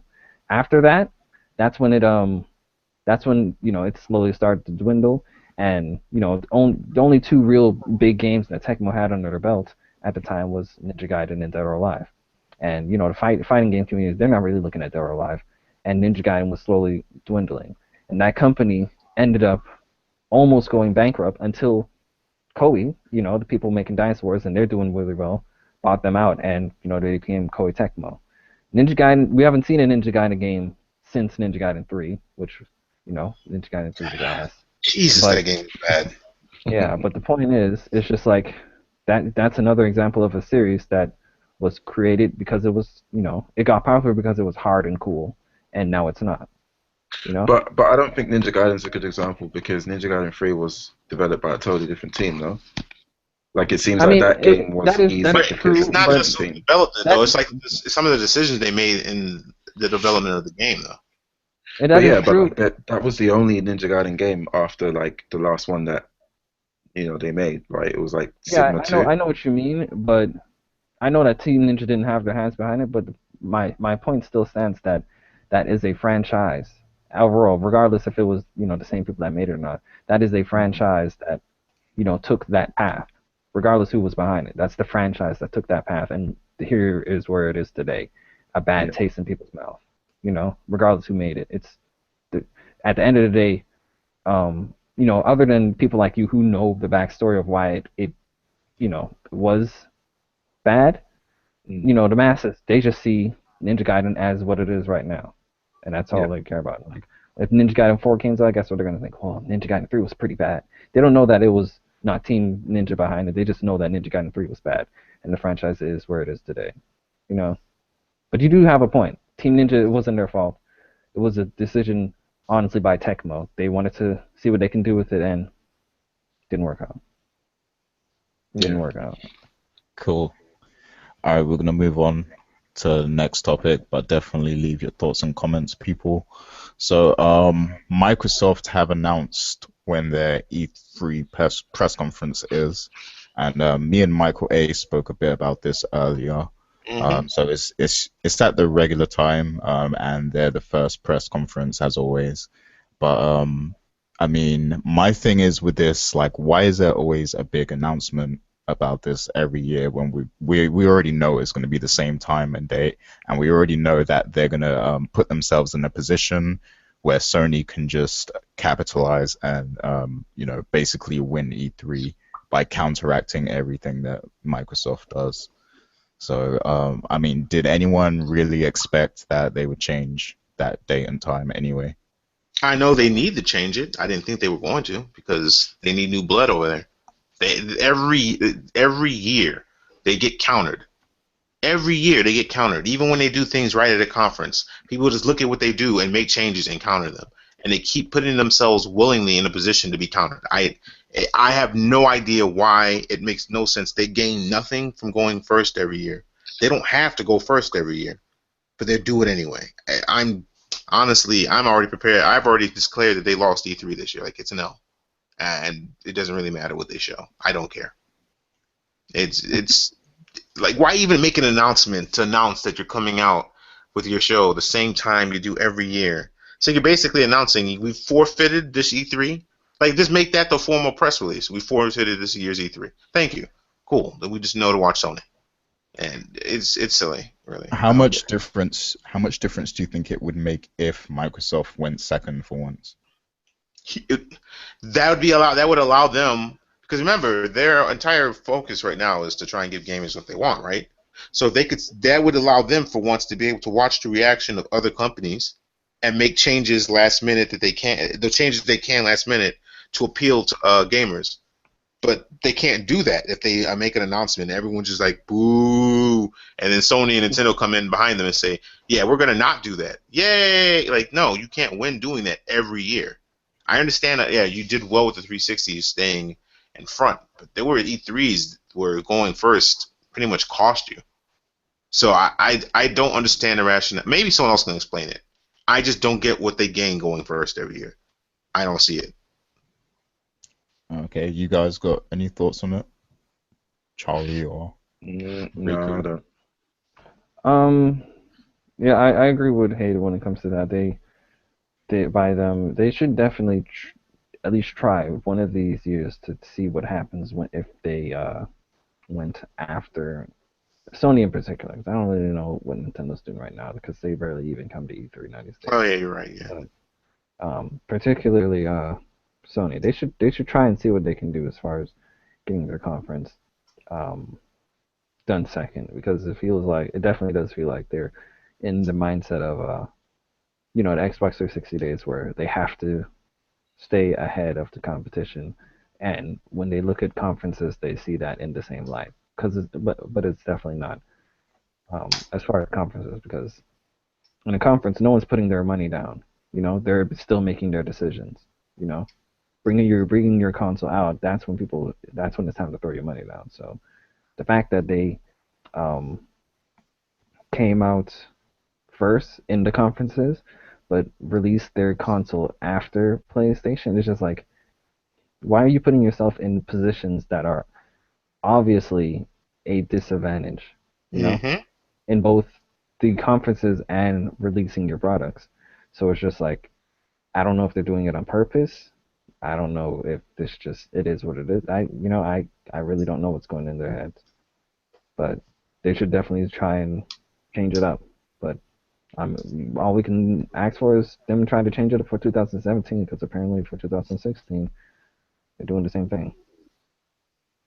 Yeah, I think what they can do is, when they have this press conference in the morning, well, it's in the morning in LA anyway, but when they have this press conference, they should just have they should show general stuff, so basically their gaming lineup, and then any major megatons they have, they should hold off and then reveal those on a separate stream on the internet kind of thing after the Sony press conference. So after the Sony press conference airs, Microsoft has like their own direct stream thing, and then they announce, hey, look, we've got an upgradable Xbox One, and all these big megatons.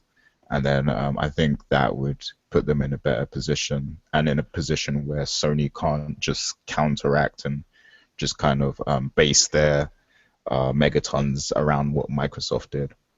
Yep. So, yeah. Agree with that. But yeah, it's going to be interesting to see what both companies show this year, and especially all the third parties as well. I'm actually most interested in what Nintendo's going to do, because I mean, Oh yeah. if the NX is coming this year, like it's rumored, which I think is stupid, that system should not come out till 2017. But if it is coming out this year, then it will obviously be announced at E3 during like a Nintendo Direct, where they'll probably give a release date and a price, and we'll get to see all the specs of the NX. And I'm hoping all the stuff that I'm hearing about it being are not true. I hope that it's not a system that's on the same level of power as the PS4, because you'd be coming out 3 years after the PS4. So you'd be doing exactly what you did with the Wii U last gen. Why? Yeah, Like, that doesn't make any sense.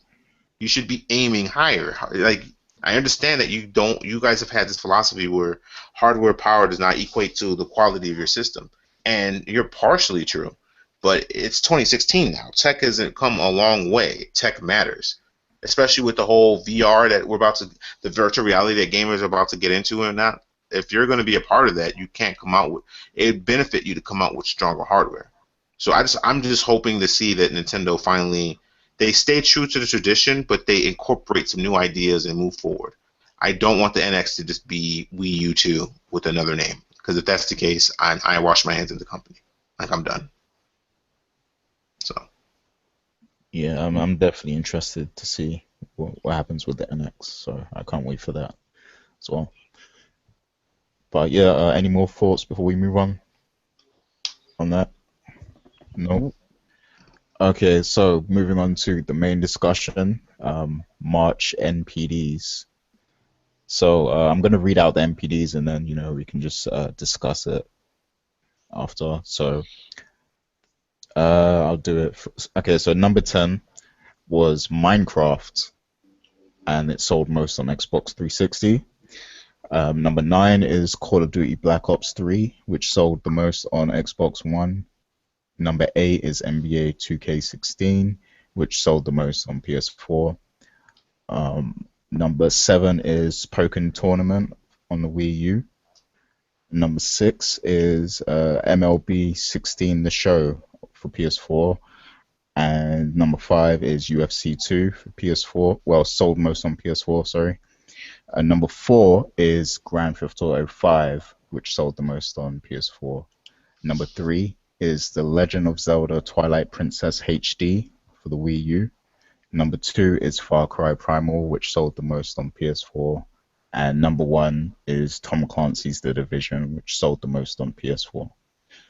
So that's the NPDs. And what really stood out to me, and Michael A as well, because we spoke about this earlier, Grand Theft Auto and Minecraft still charting on the NPDs. Like, who doesn't own those games yet? Who's still buying them? That's what I was asking. That's what I was. I don't.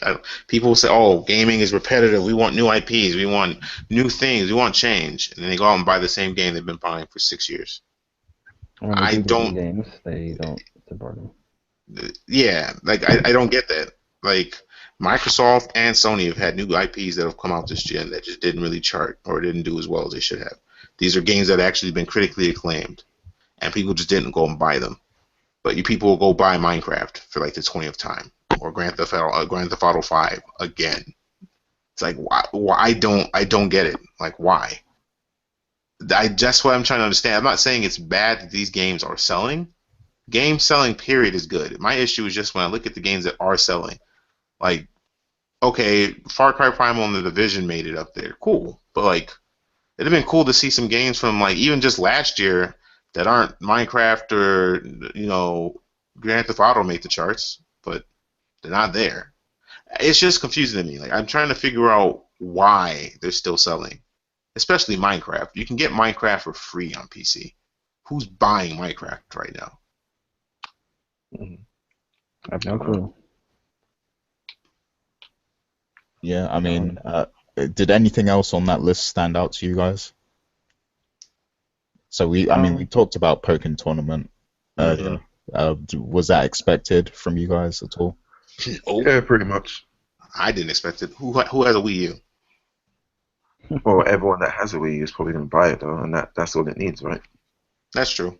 I just didn't think. I mean, I guess the attachment rate for that game must be through the roof then. Yeah. Or either that or the Wii U must have sold a lot, which I imagine Wii U sales probably did go up for that game because I know a lot of people who bought Wii U's for it, so I imagine it went up for it. What shocks me the most, actually, Legend of Zelda Twilight Princess, number 3. Yeah, that's pretty released? impressive.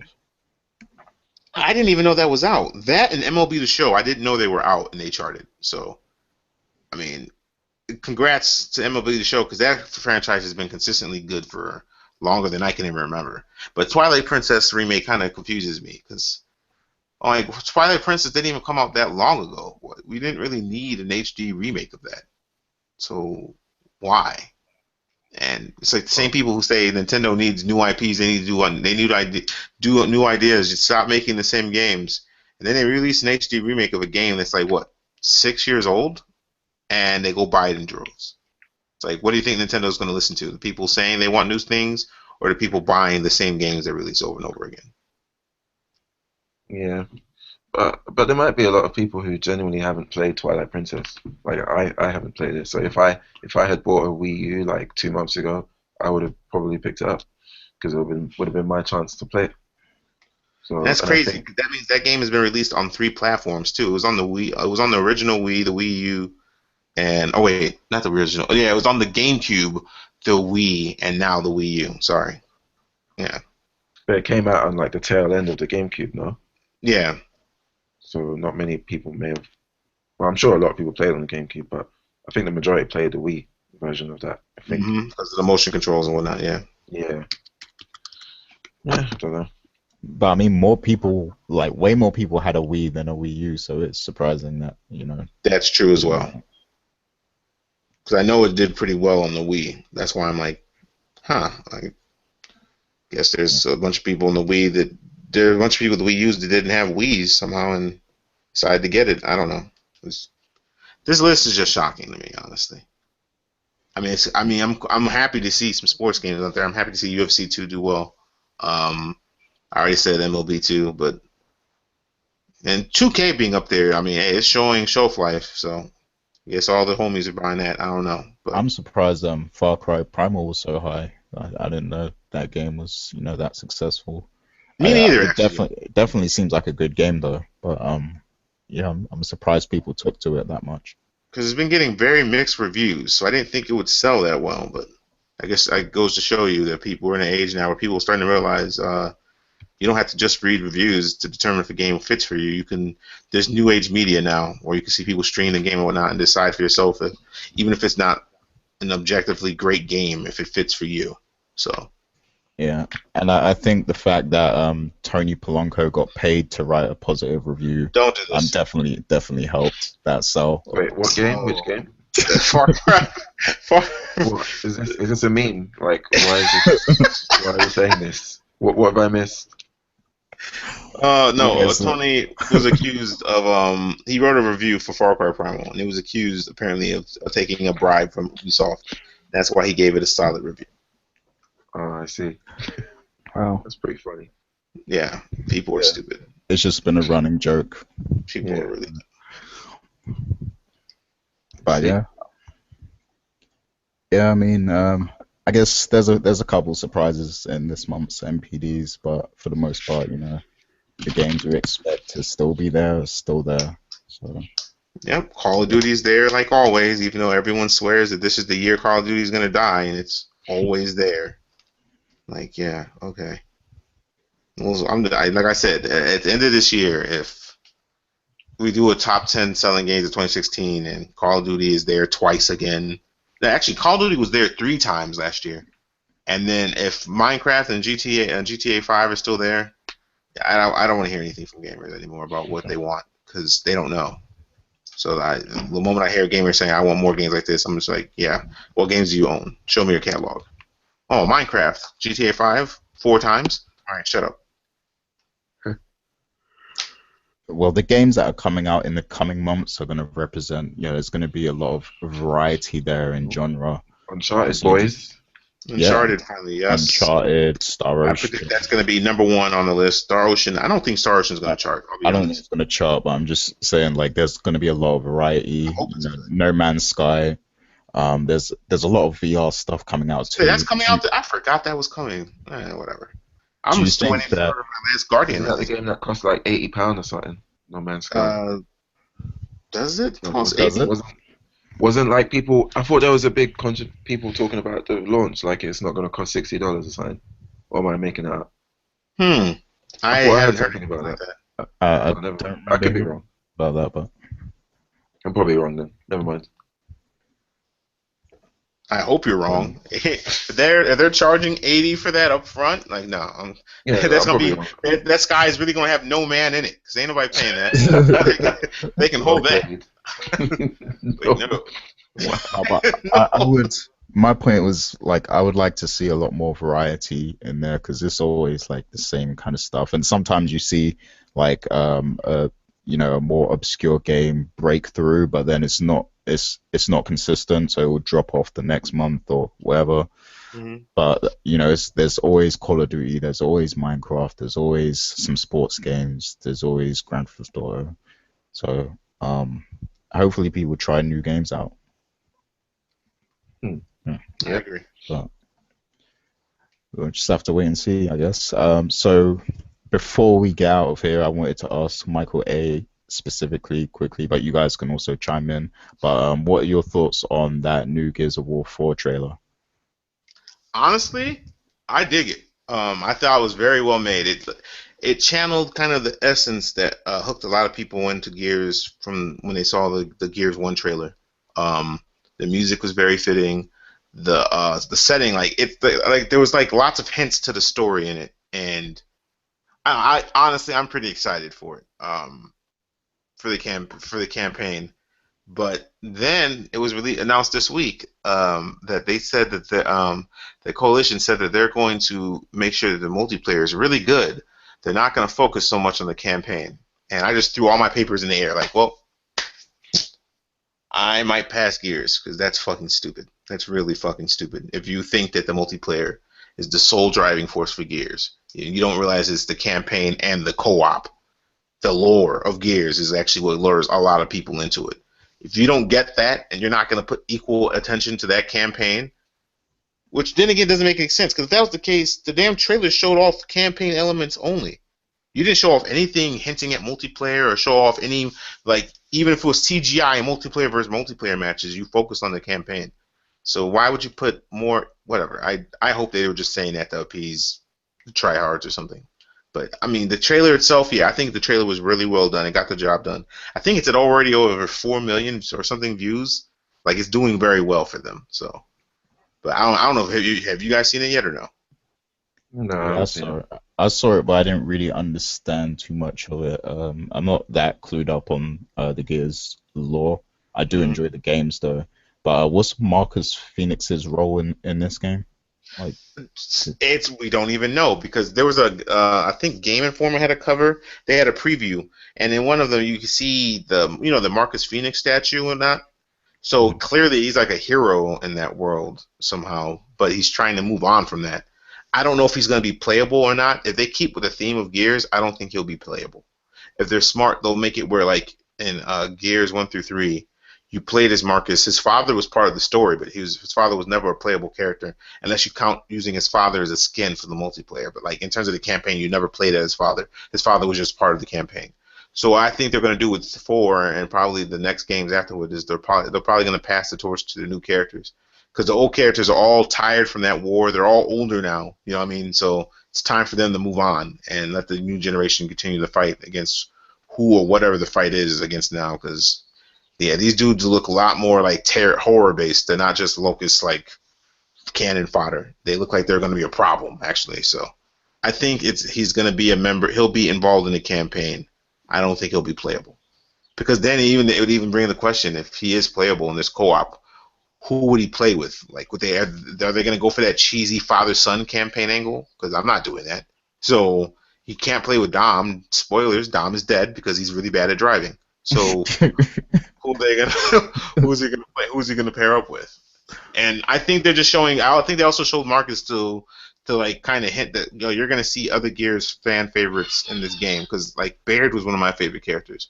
I want to see what happened to Baird and Cole. Baird and Cole are probably my favorite duo in Gears. Period. Like, I like their characters individually, even though Cole's kind of a caricature of what a black man is, but that's a different discussion. And when they pair together, they complement each other so well. Like, it's just like you have the brawniest of all the Gears and the smartest of all the Gears in a tandem. Like, it just made sense. So I want to see what happened to their characters, and just like, what happened to the Cogs after the first war. What happened to Sarah after the first war with the Locusts and stuff like that? Are we to believe that all the Locusts are wiped out? We don't know. Who are these new people? Like, I don't know. It's got me asking a lot of questions. It had me watching the trailer multiple times. I'm kind of excited.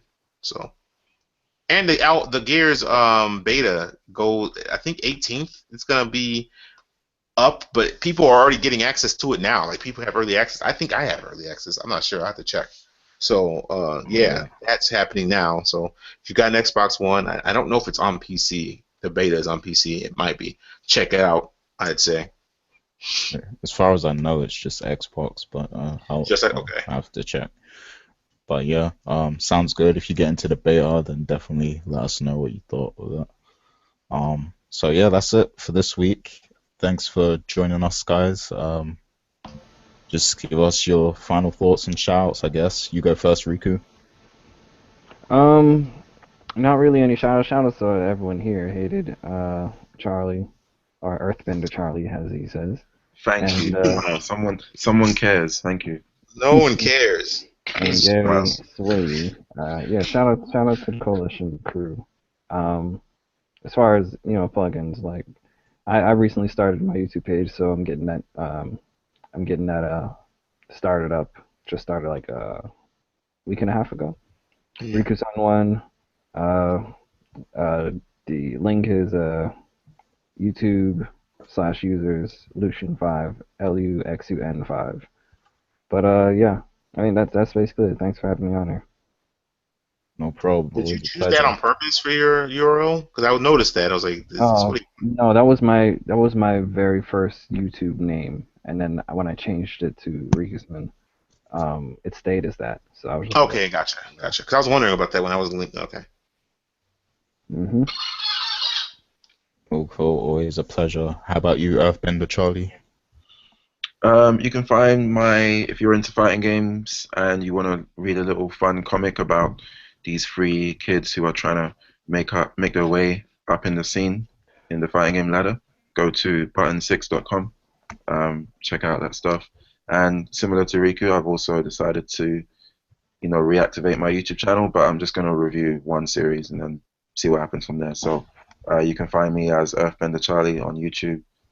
So far, I've only reviewed Kotetsu no Cabaneri Iron Fortress Zombie People. So if you like that anime, you should probably watch it, because I do a pretty decent breakdown. So yeah, that's me. And if you think you're man enough at Hearthstone, then holler at me, innit? Oh my God, it's good. I'm serious, man. Had to throw that in there. I had to. Mike right here. Shout outs, of course, to the Coalition crew. You know what I'm saying? Shout outs to David Jagano and to Rich out there. I know he's out there for Dave's wedding. So shout outs to them. Hope they have a good time. I shouldn't even say out there. They're in California, and I'm in California. So out here. But they're in NorCal. Shout out to the FGC, of course. To the people who always contact me, like Wesley and whatnot from the site. Shout outs to them. And I am getting into the YouTube game now after people have been telling me to do so. So you can just find, if you search Hated Greatness, you'll find me on there. The only thing I have is my intro video, which I finally posted today. And I'm going to be posting a review of Joker Game, the first 2 episodes of Joker's Game today. I was waiting for Cabaneri. Didn't get posted, even though apparently it might be, so I'm going to look into that. the first 2 episodes of that. I think I'm gonna talk about Ace Attorney as well, and a bunch of more series. Actually, I'm not gonna just do one or two. I'm gonna do like pretty much all the ones that I'm watching, and any ones that fans tell me to watch. I might be doing manga as well because I started reading Kingdom because Riku put me onto Kingdom, and I'm hooked. So, but yeah, it'll basically be a channel where I talk about anime, manga, comics, and video games, of course. And I still stream, so you know where to find me for that as well. So, yeah, thanks for having me on as usual. Cool. Sounds like a bunch of YouTube content there. So make sure you Yeah. guys subscribe to all of those channels. Throw your Hop up in TVs the- out. Throw them out. You just need your laptop and your phone now. You got entertainment. Yep. I'm joking. Don't throw your TVs out. That's a bad idea. Throw your cable out. Yeah. Okay. Okay, so shouts to the whole coalition community, all the people that listen every week and comment and share the podcasts. You know, shouts to the Throwdown cast, all those guys. And just to let you know, we're going to be giving away Uncharted 4 as our next giveaway. So look out for that post so that you can, you know, make your entries into the draw. If you are supporting us on Patreon, then you're going to get automatic entries into the draw. So thank you for all your support. And yeah, look out for the next show. Look out for all the awesome content on the site as well. So Sick. thanks, guys. Peace. Peace. Laters.